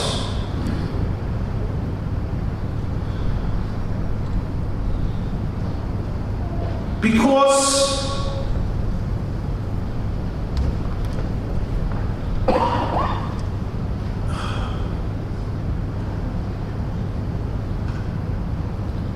so often in life, each of us is also faced with our mission. And not just so often, really every single day of our life, but the fear that enters into our hearts is often so powerful. What is that fear? What is it? Many people, many therapists, many teachers feel that our deepest fear is that we're not adequate. Self-confidence, security, knowing who you are, believing in yourself. We fear that we're not worthy, we're not deserving. That may be part of it. But I think there's a much deeper fear. The deeper fear that many of us have is not that we're inadequate. It's rather we fear our power much more than our inadequacy. It's not our darkness that terrifies us. It's our light that terrifies us. It's not that I feel deep down I'm inadequate. It's I fear to be too powerful. That's what I'm afraid of. Deep down, many of us ask this question. Who am I? Mi Elohim. Who am I to be successful? Who am I to be happy? Who am I to be powerful? Who am I to be influential? Who am I to be gorgeous? Physically, spiritually. Who am I to be wholesome? Who am I to live life to the fullest? Who am I to rock the boat and change the world? Who am I to become a beacon of light, hope, love, and leadership? It's that deep power in us that we fear so much. I can't be any of this. I must be small. I must remain insignificant. I must remain quiet. I must surrender to quiet desperation and live a life of mediocrity. Who am I to have an awesome marriage? Who am I to have an extraordinary relationship with my children and grandchildren? Who am I to be wealthy financially, emotionally, spiritually? Who am I to be a spiritual ambassador, a spiritual powerhouse of light? Who am I? Who am I to wake up in the morning and say, this is going to be an awesome, unbelievable, amazing, extraordinary, powerful day? Who do I think I am? I'm supposed to be a schmacker. I'm supposed to be a loser. All I'm supposed to do is give an old Jewish sigh and tell you what's bothering me. And Baruch Hashem, if you're a member of the Jewish people, there is always something that's missing. They say in a kosher restaurant, the waiter goes from table to table and asks, is anything all right?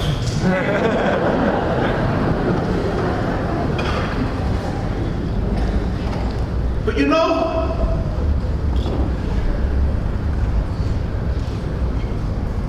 this type of fear, the greatest people had. Yaakov, Moshe, Yoina, Yeshaya, Yirmiyah, and many others. The greatest people had. The mission is too big. It's too powerful. I certainly don't deserve it. I'm not that person. Get me out of here. Don't notice me. And at that moment of truth, God comes to each and every one of us and says, you're a member of Yisrael. You're a child of Yisrael. Don't run away. Send them my love. Don't run away from your potential, from your greatness, from your mission. Not because your fears are not true. Your fears may be true. But you know what? They're irrelevant. Not everything that's true is relevant. I'm afraid. In Yiddish they say, is was. Life doesn't mean I'm not afraid. Life means I'm afraid, and I do it anyway. A great life is not a life that lacks fears. A great life is full of fears, and then I do it anyway because the fear may be real, but it's irrelevant to my life. When I allow these types of questions and fears to take me over, all it does is It stifles my light, dampens my creativity, and does not allow me to be the soul God destined me to be in the mission that He sent me on this world for. You ask the question, who am I? Mi anoichi ki elech el pari. Who am I? I can't confront Esav. He's my older brother. He's my twin. I took the blessings from him. He tried to kill me. It's too scary.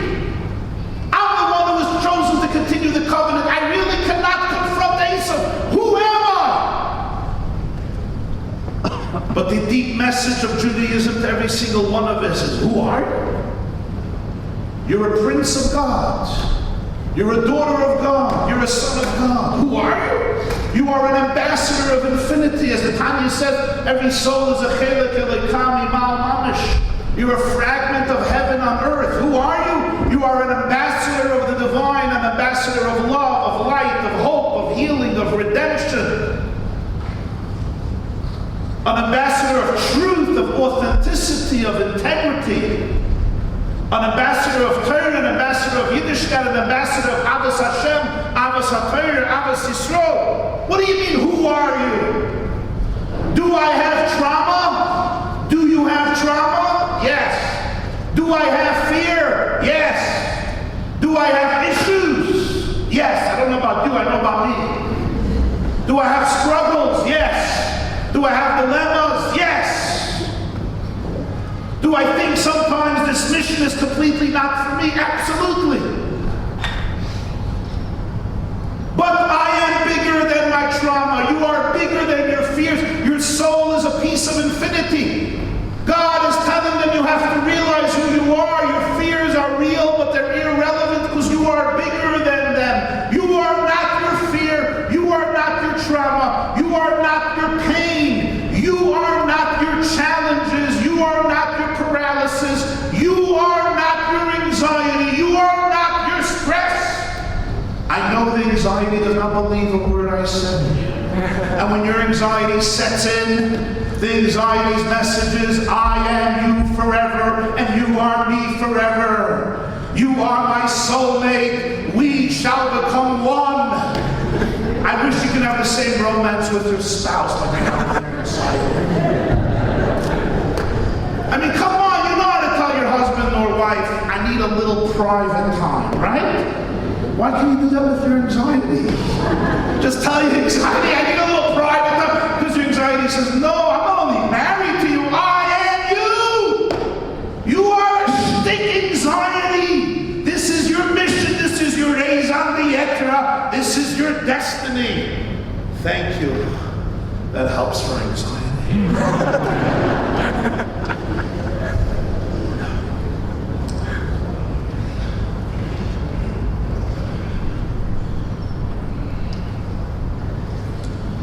The Holy Barditchever, the Yitzchak Barditchev, the Kedushas Levi, gives that extraordinary interpretation for that enigmatic statement of our sages in Medrash Rabbi and Rashi.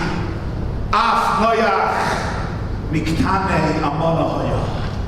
Noach too had little faith. Maimin, ve'enoi maimin. He believed, but he didn't believe. Noach spoke to God directly. He didn't even need faith. Built an ark for 120 years. Af Noach maimin ve'enoi maimin. He believed and didn't believe. So the Barditchever says Noach did not have issues with faith in God. Of course, Noach believed in God. He was one moral man in a corrupt society. In a world gone mad morally, he was a righteous person. Noach had no issue with faith in God. Noach had little belief in himself. Noach believed in God, but he did not believe that God believes in him. It's true for so many. Equally important to your belief in God is your belief that God believes in you. Reb Tzadok HaKohen of Lublin writes in Sitkas HaTzadik Kufn and Vav Kufn and Dalet, for those who will do homework tonight. Kishem sha'adam tzarech lahamin b'Hashem yizborech tzarech achar kach lahamin Gam kein ba'atzma. You have to believe in God, you have to believe God believes in you. Because if I don't believe in God, but I don't believe in me, it means I don't believe in God. I believe that I am a mistake. And the truth is, I turned on the radio the other day. Some of you, when you go in the car, you listen to this guy YY. But I don't. I refuse to. And I was in the car the other day and somebody put me on and I said, please, not him again. She says, what do you have against him? I said, I don't think against her. I just spent too much time with him. I need a little break. It's enough being him. I don't have to listen to him. It's fine. So instead we put on the great spiritual mystic of America, Michael Savage. And from California. You forgot your roots. Okay, it's time for a visit. So Michael Savage is talking.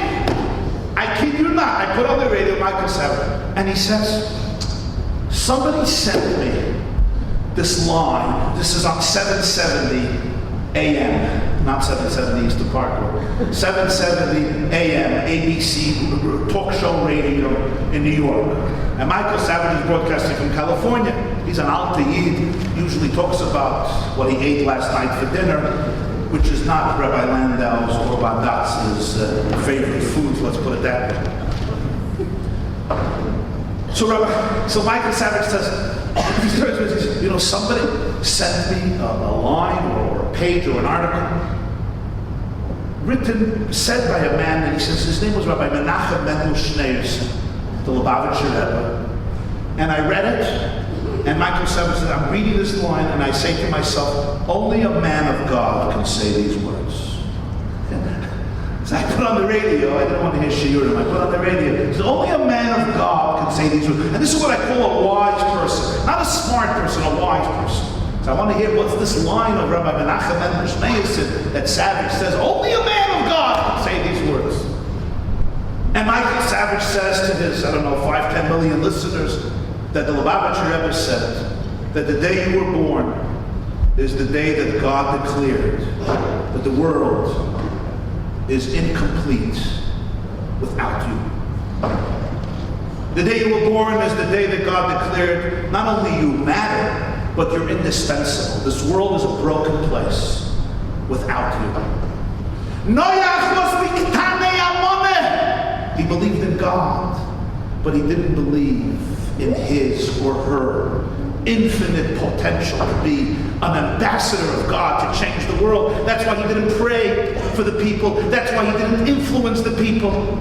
He felt that he was inadequate. He was humble. He was righteous. But he was afraid to acknowledge and embrace that a human being is indispensable to the cosmic symphony, and the day you were born is the day God declared this world is incomplete without you.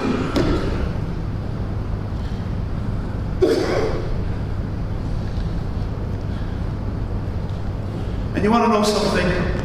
There was a mashpia, a spiritual mentor, teacher of Hasidic teachings. He lived in Kfar Chabad. He died in 1971. His name was Rabbi Shlomo Chaim Kesselman.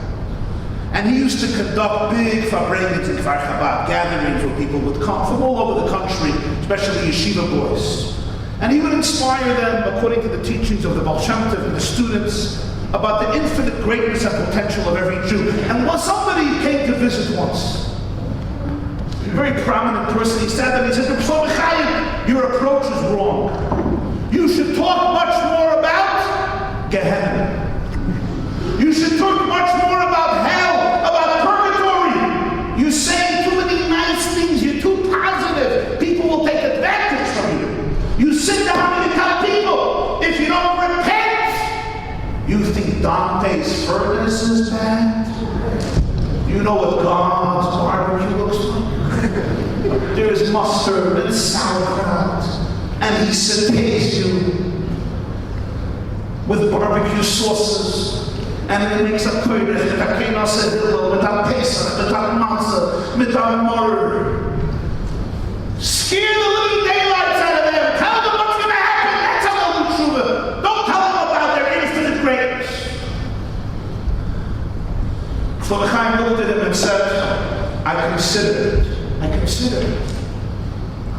But then I look back at history and I say to myself, take a look at Noah.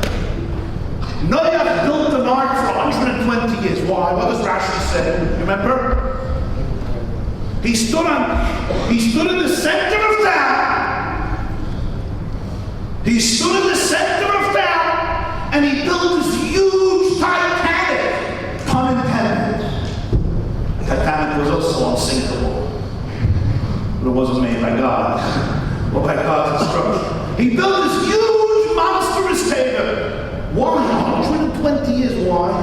So our sages say, everyone walked by. Says, Noah, what are you up to? And what did Noah say? There's going to be an apple. There's going to be a flood, and you're all going to drown. 120 years told people there's going to be a flood and you're going to drown. How many Bali Tshuva did he make? How many Bali Tshuva did Noah make? Anybody knows? Zero. He should have been the most successful Bali Tshuva maker. Scared the living daylights out of them. Tell them about the flood. Canaan Bali Tshuva, he ended up in the ark with himself, his wife, and the immediate family. Next generation comes Avraham Avinu. What does Avraham Avinu do? Vayita Eishel b'Rechavia, vayikra sham b'Shem Hashem Kelayla. Avraham Avinu builds a Chabad house. The first thing, a restaurant. Eishel, Rashi says, Rabbi Shmuel, either it was a hotel or it was an orchard. Common denominators, there was food. Avraham gave food, he gave drinks. They said l'chaim, they fabreg, and he fabreg with them about the Rebbeinu Shalom. And what happened? He changed the world. He changed the world. Not because Gehenna doesn't exist. Chas v'sholom. Not because the Bible that it never happened. Chas v'sholom. It's because you have to have the context of what Judaism is. Judaism is not about a God who wants everybody to burn in hell. Judaism is not about a God who wants to take revenge of every sinner. Judaism is not about guilt. Guilt and Judaism have nothing to do with each other. Guilt is not a Jewish concept. Somebody asked me, what's a Jew? And I said, if he doesn't feel guilty, he blames himself. People think guilt is a Jewish concept. Guilt is the antithesis of Judaism. Do you know that? And I don't feel guilty for saying that, by the way. I know somebody will tell me afterwards I should. I will get an email. You should feel guilty. Guilt has nothing to do with Judaism. I want to know one good thing that comes out from your guilt. Besides you being an anxious, depressed, melancholy schmucker. Tell me what good comes out of your guilt. Remorse? Awesome. You want to change something? Pajamasta! That's my Hebrew. You're going to change things tomorrow? Great! You need to apologize? We're all for it. But guilt? What does guilt do? Guilt is the Yetzer Hara, destructive force that comes into our brains to shut us down. Look at the results. And Tanya says there's atzvus and there's merirus. Atzvus is sadness, guilt, depression. Nothing to do with Judaism. Merirus is I am moved, I'm frustrated by a mistake, and I'm determined to fix it. That's Judaism. That's Judaism. And that's why when we do the confessions on Yom Kippur, it's always with a melody, which always rubbed me the wrong way. Imagine you come home tonight and you say, honey, I got to make a confession. And your wife melts. And you go, I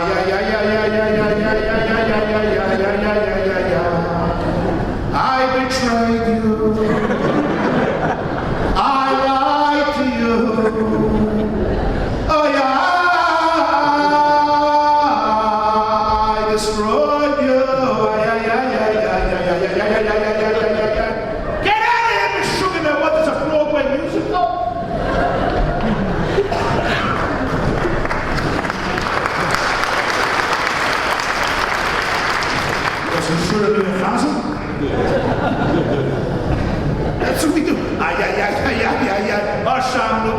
What's the joke? It's not how you confess. So you know, this thing, somebody showed me an insight. You know who? I'll tell you, the first person told me the insight. And then he says, Rabbi, who said it? And I said, send him my love. Send him my love. Just close it. Just push the button. I can talk to him if you want. I can send him my love directly. I don't mind. Shut up.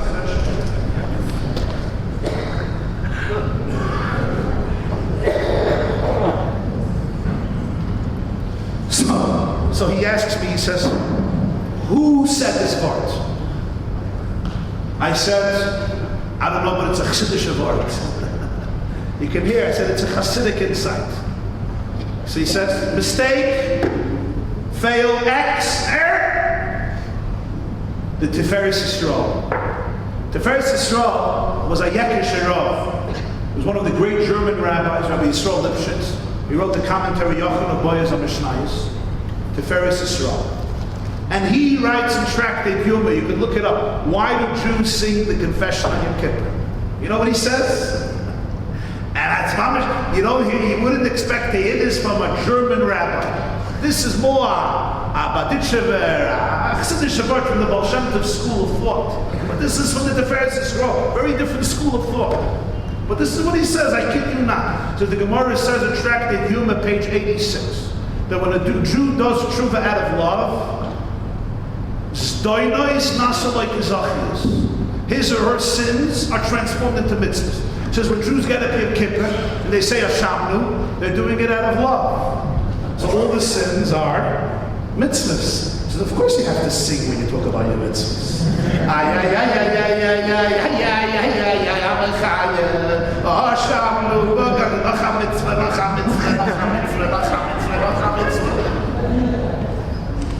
That's a Jewish way of thinking. That's not a Christian way of thinking, that's a Jewish way of thinking. This thing that people turn Judaism into this guilt trip of self-loathing of yourself and of your children and of your students and of other people, it's completely ineffective. And it just creates stress.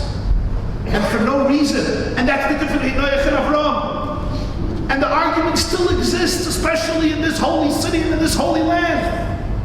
There are 6.5 million Jews living in this land. And there are those who, like Noach, believe that all we should be telling them is there's going to be a flood and you're going to be destroyed. What happens? People look at Noach and they say, bye-bye, Noach.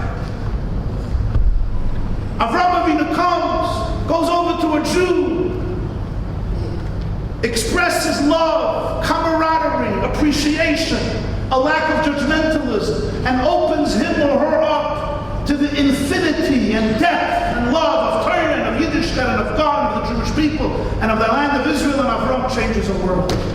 Rabbeinu HaMenachem HaMeiri writes that Avraham Avinu converted more than half of humanity to monotheism in his day. Half. How? Through one never-ending fabrengen. That's what Avraham Avinu did. He went from city to city. In Yiddish they say, et verbracht. The Rambam says in Hilchos Avodah chapter 1, he spoke and he taught and he explained and he fed and he nurtured and he embraced and he mentored, and the meal was, the food was delicious. Sorrow's credit, of course.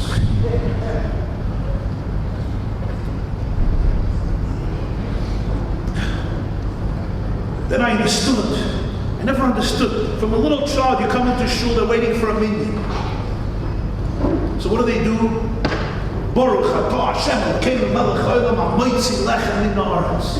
Hoshea asked Hamachavar, why can't you just count people normally? 1, 2, 3, 4. You're not allowed to count Jews. Till today, you're not allowed to count Jews.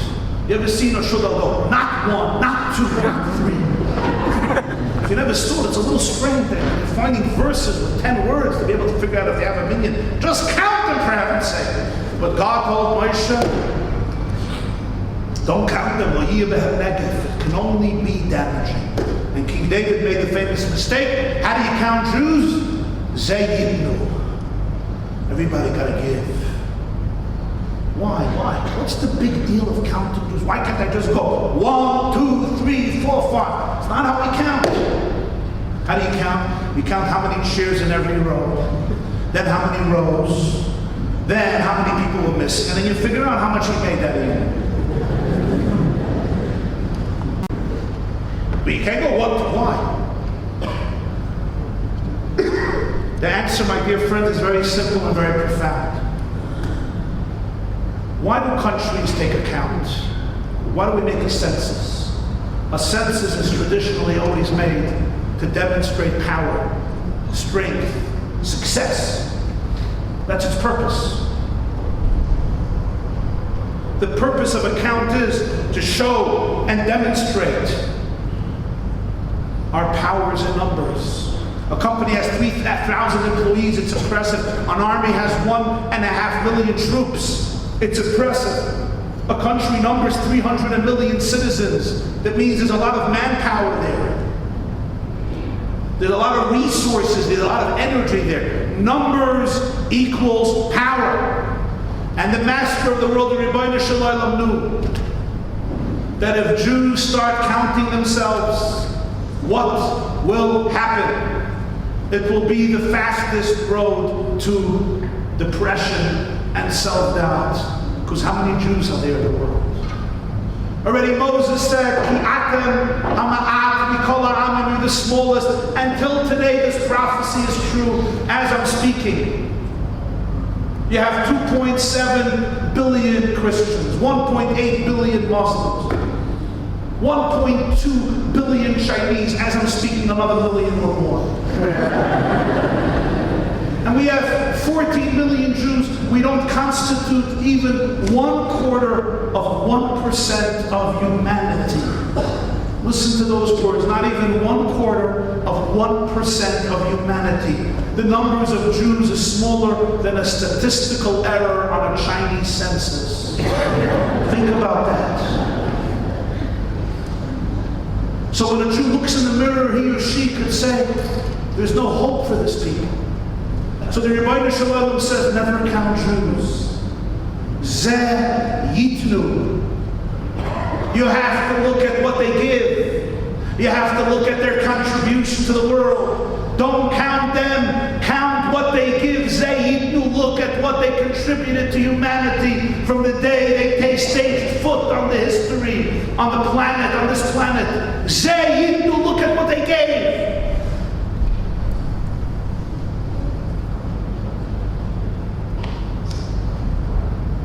There are 7 billion people in the world.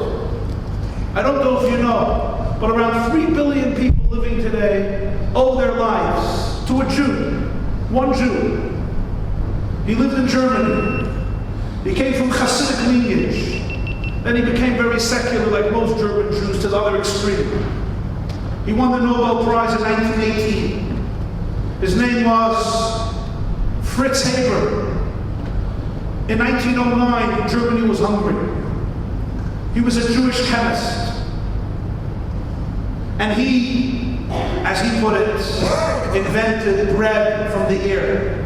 The country didn't have enough food because there was not enough fertilizer to grow the produce, to grow the crop. And as a chemist, he utilized the nitrogen in the air. 80% of the air is nitrogen, and he managed to extract from it and create artificial synthetic fertilizer, which allowed the earth to produce far more grain and produce and vegetables for people to live. It is estimated today, my dearest friends, that 3 billion people owe their lives to this Jewish chemist in Germany named Fritz Haber, who invented this bread from the air. 3 billion people is more than 1/3 of civilization today. Does not starve because of that invention in the early 20th century of this Jew Fritz Haber. I wish I could end this story right here, but I would be betraying history to end this story. The story has another side, far darker and far more gloomy. Fritz Haber, like many Jews, had to show that he was a patriot.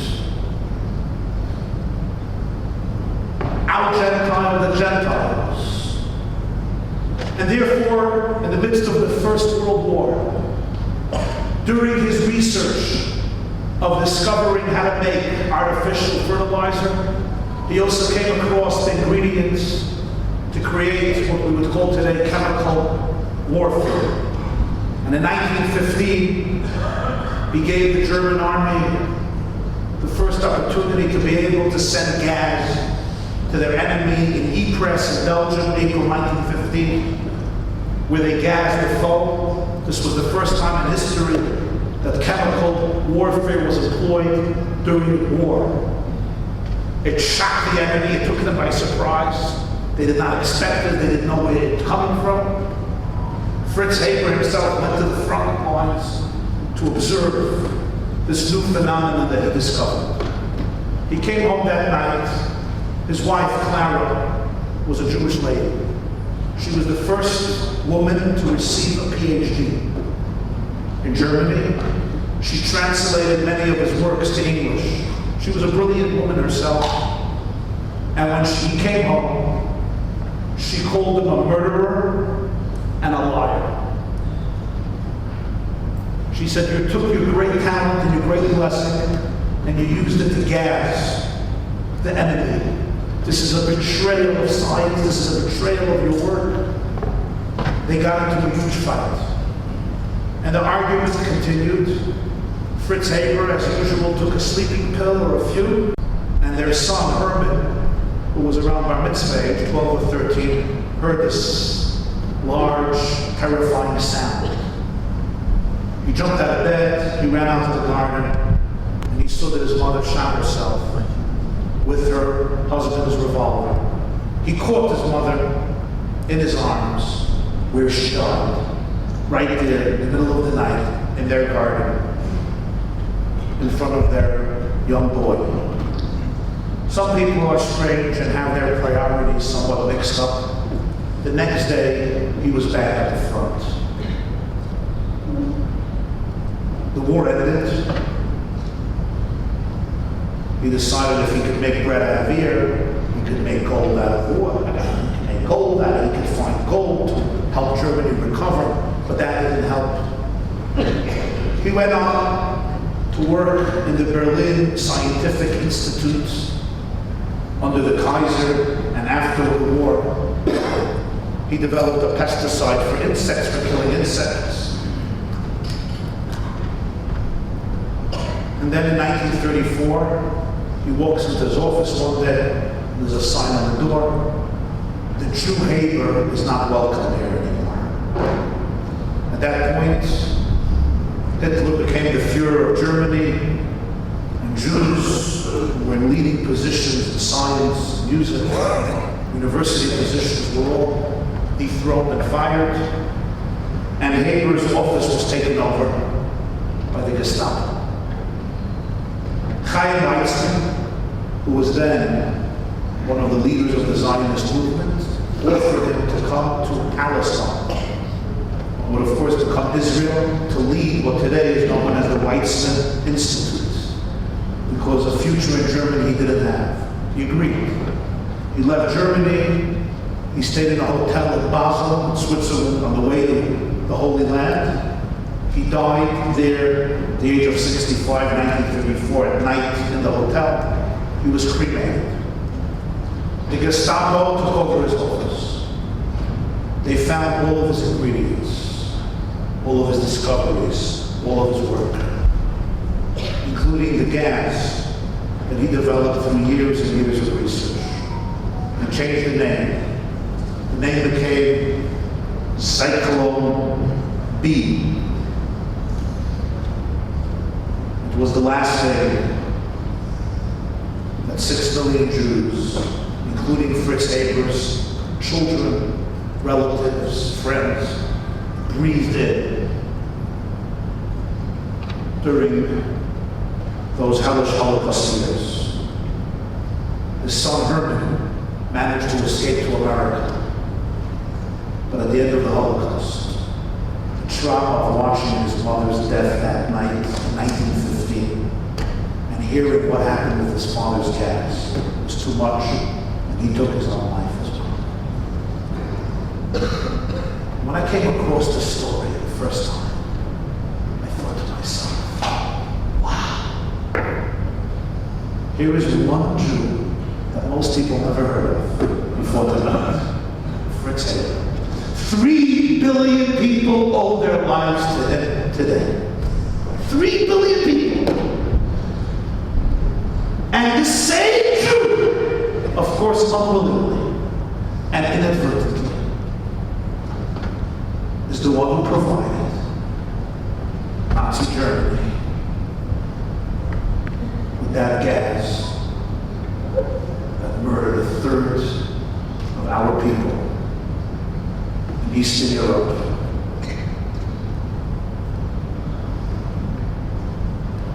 And it made me realize, what does Shakespeare say? Some people are born great, some people grow into greatness, and some people greatness is thrust upon them. It's the story of the Jewish people. We don't know how to play Little League. We're trying for many years. We only know how to play Big League. Here was one Jew. God says, don't count Jews. They're 40 million. Say you. Look at their contribution in the positive or the other way. Say you. Look at what they can give. Look at this, what one person achieved or accomplished. Change the world. Literally. So all my fears and my traumas, they may be true, but they're irrelevant.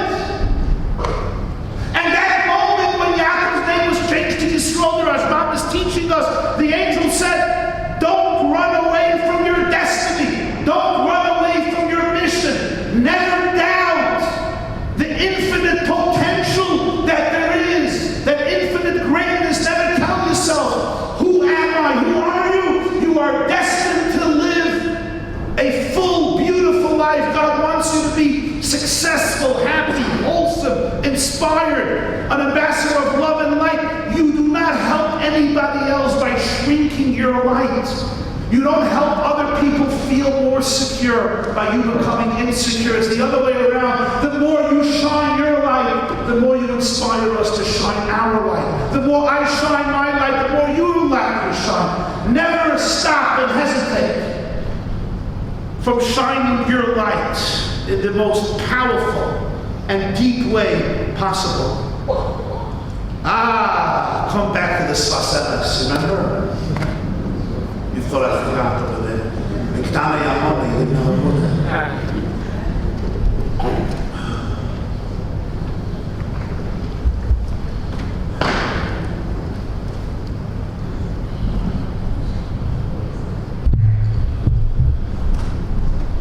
the Svaselas says, I'm going to tell you my answer to the Rambam.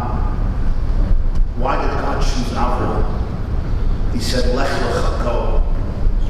Svaselas gives a very original interpretation. And this is what he says. He says, God doesn't didn't tell it to Avraham. God tells it to every single person.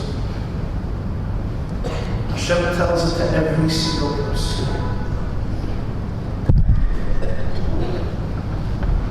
Every single human being is given that instruction.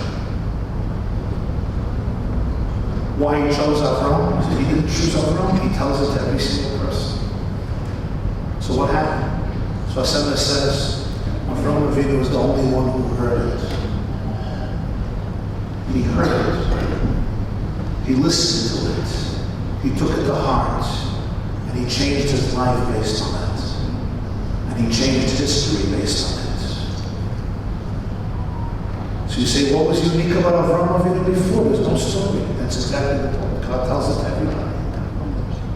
What made Avraham was, he heard it. He believed in it. God tells every single person every day, let go away, go away, go out.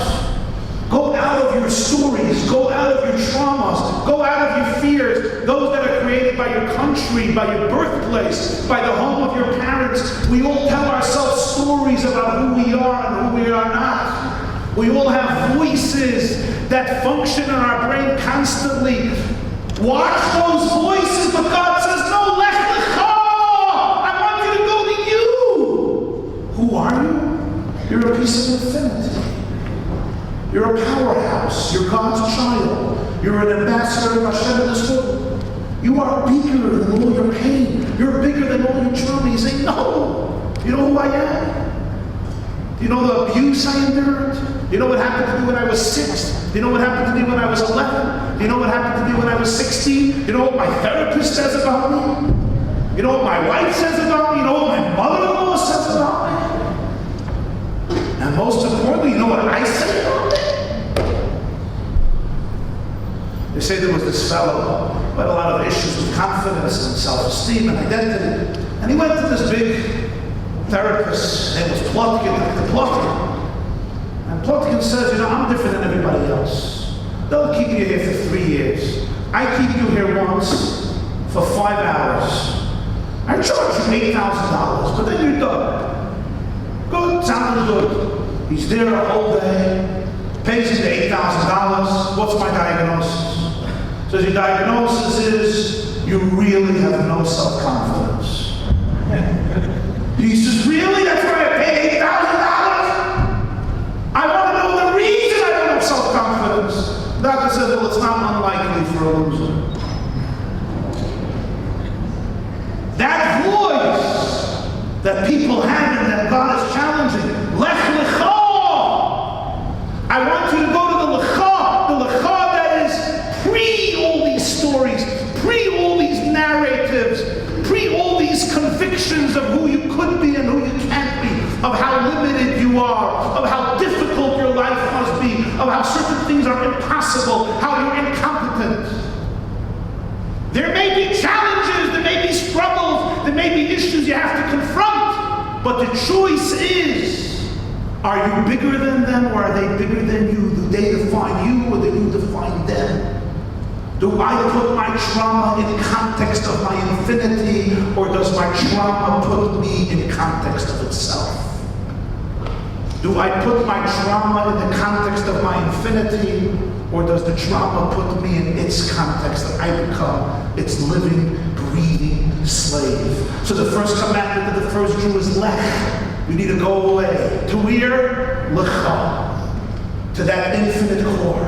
And for this you have to step away from the stories you have been telling yourself as a result of the country you live in, the birthplace you have, your parents' home, your own upbringing, your own chemical makeup, your disposition, your challenges, your nature and your nurture, which creates a whole system of voices and stories, and already things that you expect. You expect your marriage to be miserable. You expect yourself to be miserable. You expect yourself to be a slave, a prisoner. And I already hear those voices.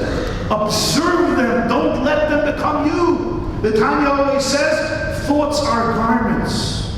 Machshavos are levushim. They're garments. If I don't like my suits, you know what I do? Take it off.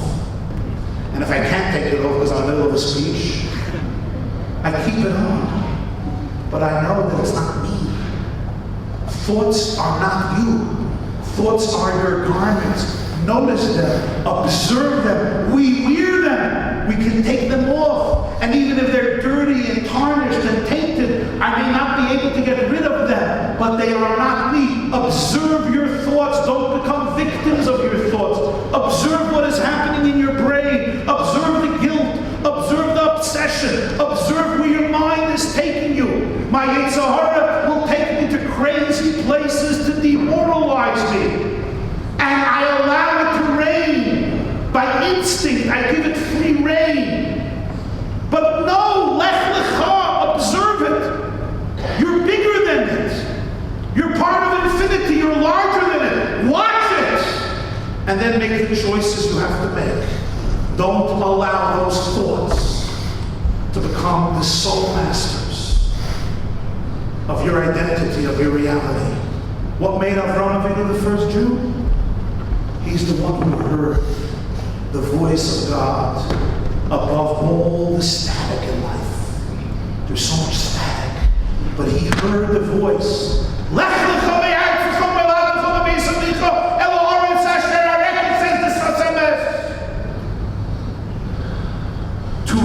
diverged in the wood, then I took the one less traveled by. That made all the difference. Frost said, Avram Avinu heard. He was the first one who heard that voice. And he followed that voice.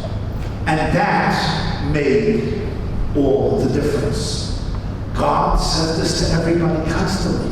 God invites us constantly to become part of infinity, to be part of unity, to be who we really are, part of an incredible oneness.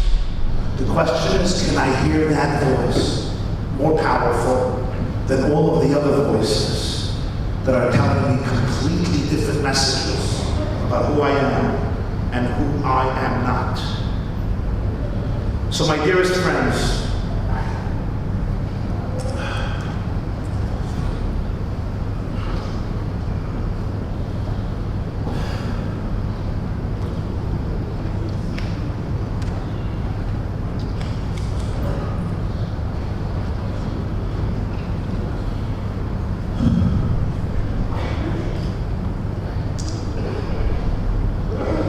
it's one of those old ones, but it's one of those good ones that really captures it.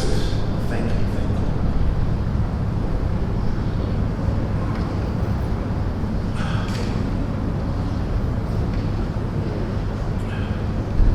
Baal Shem Tov had a student, and the student asked him if he could show him Elijah the prophet. And the Baal Shem Tov said, it's not for you. You don't need it. But he begged and pleaded and urged. And after a few years of begging, I want to see Eliyahu, I want to see Elijah the prophet. And he said, okay, Pesach is coming. Take a wagon, fill it up with a lot of food. Matzah, wine, fish, vegetables, fruits, chicken, and meat. The best of the best. I want you to travel to this city, and at the edge of the city there's a forest, and at the edge of the forest there's some shack where a Jewish family lives, and spend the first 2 days of Pesach with them, and you will see Eliyahu. Not bad, not a bad deal, great bargain, fills up the wagon, the food goes to the house. Woman opens the house, says, can I stay with you for Pesach? She says, you don't want to stay with us for Pesach. We're so poor, we have no food. He says, I brought all the food. She says, we have no beds, we sleep on straw on the floor. He says, I'm fine, I just want to be with you. As soon as Yom Tov, I have no time to go home. Please, okay. She sends out her 9 children to take the food out from the coat, from the wagon. They never saw so much food in their life. They are so excited and thrilled. And they have a Pesach like never before. They ate and they drank and they felt satiated and they celebrated and they ran around and they rejoiced. They never had such plenty, so much prosperity and satiation in their home. It was incredible. This was a nice, poor, God-fearing, simple Jewish family. And he thought for sure when they're going to open the door, he's going to see Eliyahu Hanavi. Maybe the host, the owner, the Balabai, is the father of those going to reveal himself. He's a fine, simple Jew, pretty much illiterate and uneducated, but a good to eat, a good to the neshama, a God-fearing person. Second night, the same thing, the second day. Goes home, Chalamoyah, to Meshach, Ukraine, comes to the Baal Shem Tov. Says, Rebbe, I followed everything you said. I didn't see Eliyahu Hanavi. Fine family, God-fearing people, good people, but they're not the largest prophets. He's not Eliyahu Hanavi. Why would the Rebbe do this to me? Why did he deceive me? The Baal Shem Tov said, I want you to go back home and read the word. I want you to go back. But this time, don't go into the house. Stay outside the house. Just stay outside the house. What do I do? You'll figure it out. He goes back. Standing outside the house. The windows are broken, so you can hear everything that's happening inside. The husband and the wife are having a conversation. You know, a Chalamoyah conversation. He turns to her and he says, you know, they always told me I'm a shlomazel. They always told me I got no mazel in this world. I have no mazel. But we have to admit, this makes I have mazel. She says, what do you mean? He says, what are the chances that a wealthy Jew carrying a wagon filled with food and drinks the best of the best, should get stuck right in front of our shack a few minutes before Yom Tov and have no choice but to spend the Seder here out with his family. For this, you have to have a mazel. And yeah, we had the mazel. Wife looks at him and says, Yankel, Herov Rein Narish, which is what your grandmother would often say to her husband. Stop speaking rubbish. What mazel? When mazel? It was Eliyahu. His breath stopped. He realized what the Baal Shem Tov was telling him. He was looking for Eliyahu. Who was Eliyahu? Who was he? Often, Baal Shem Tov was telling him, people are searching for an angel, for Elijah the prophet, for God, for their soul. Baal Shem Tov says, you're looking for Eliyahu? I'll tell you what to do. Take a wagon, fill it up with food, and go feed 9 hungry children. And then go home and take a look in the mirror, and you will see Eliyahu Hanavi.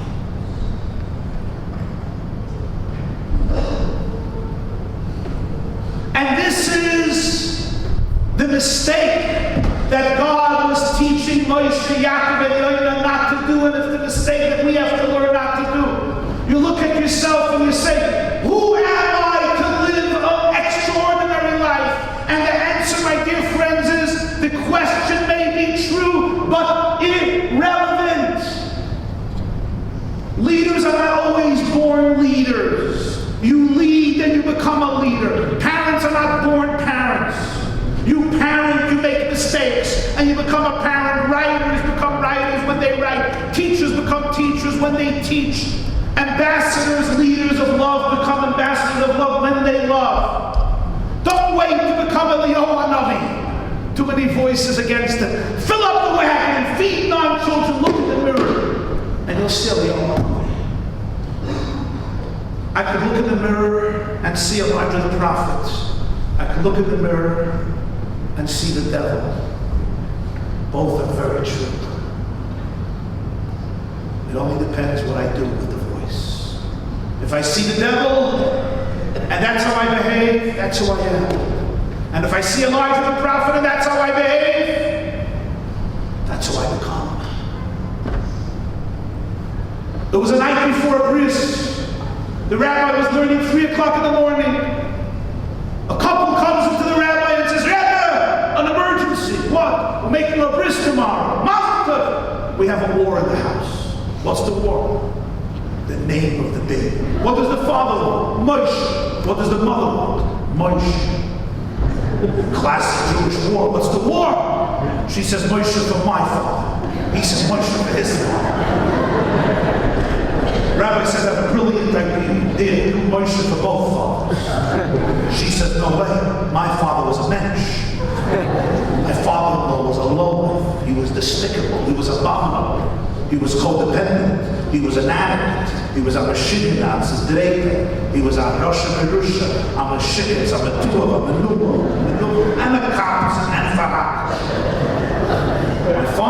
My father was a great man. I'm not going to have my son named after. My father was also a Gana. He ripped off half the city. I want him after my father. The rabbi says, the verdict is you name the baby Moshe. After all, the rabbi says, for that we wait till he grows up. See how he lives? We'll see how he lives. Whose Moshe is he named after? Which Moshe is he named after?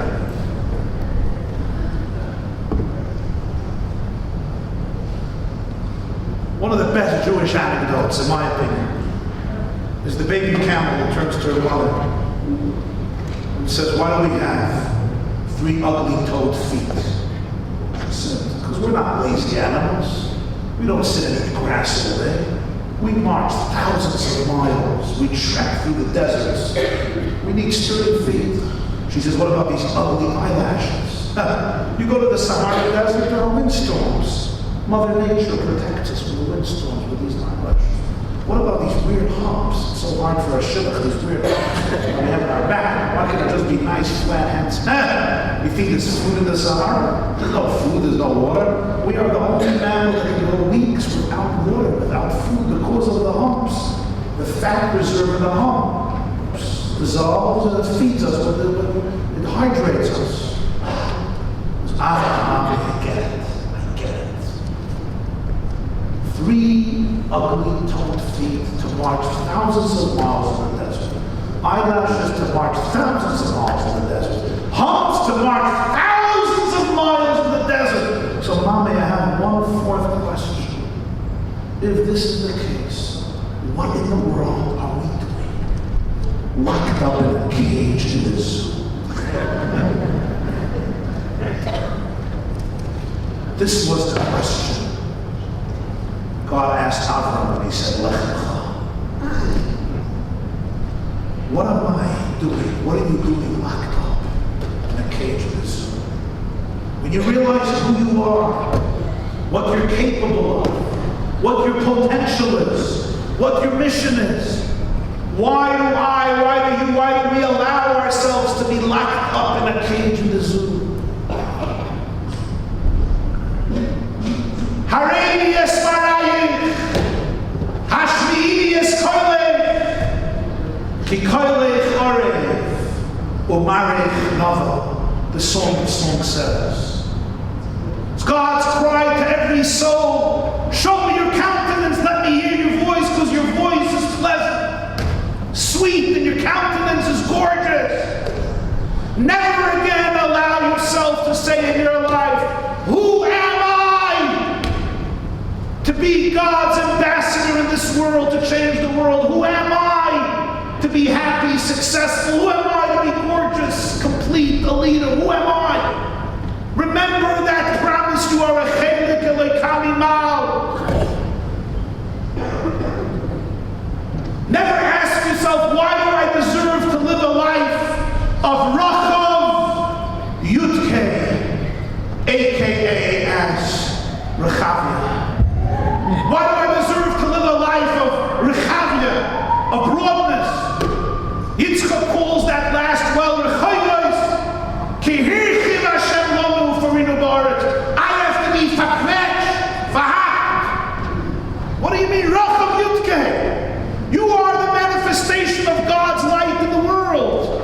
It's not about ego, it's not about arrogance, it's not about vanity, it's about the ultimate humility of every person discovering and realizing not only to have emunah in Hashem, but to have emunah in Hashem's emunah in you. To be able to have that emunah in you and to be able to now ask myself and ask yourself, will I at last embrace that with clarity? Will I at last become that ambassador of infinite love, of infinite healing, of infinite power? Each person in their unique corner of the world, each person with their unique circumstances, each person with their talents and gifts. Enough of the victimhood that so many of us suffer. Get rid of the victimhood. Get rid of the mentality that keeps on enslaving us. It's time to introduce a consciousness of redemption, a consciousness of Geula. The Baal Shem Tov says, Galus and Geula are always in Das. It always begins in perception. Machshava, says the Arizal, is the same letters like the Simcha. It's always a question of perception. What are the voices I internalize, and what are the voices I look at, I make space for, but I do not allow them to define my identity. So on this great night, as we come here together, and you look around and you see every single type of Jew here, brothers and sisters, not only from all over Yerushalayim, I know some people came also from other cities. I came even from the United States of America. That's how far I came. Some people who recently made Aliyah to this great land. I say to you, yes, give yourself an applause.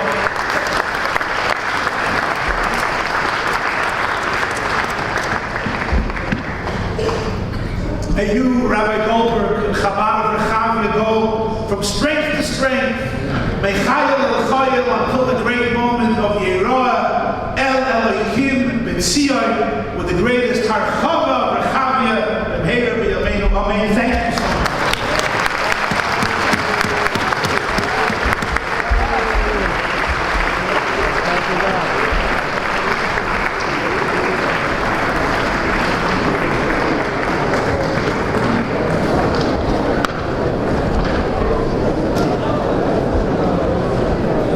Thank you so much, Rabbi Jacobson. You truly are a hero. You inspired us to be heroes in our own lives. Ramatai Choir, Bakasha, please entertain us once again as we conclude on a high note.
about the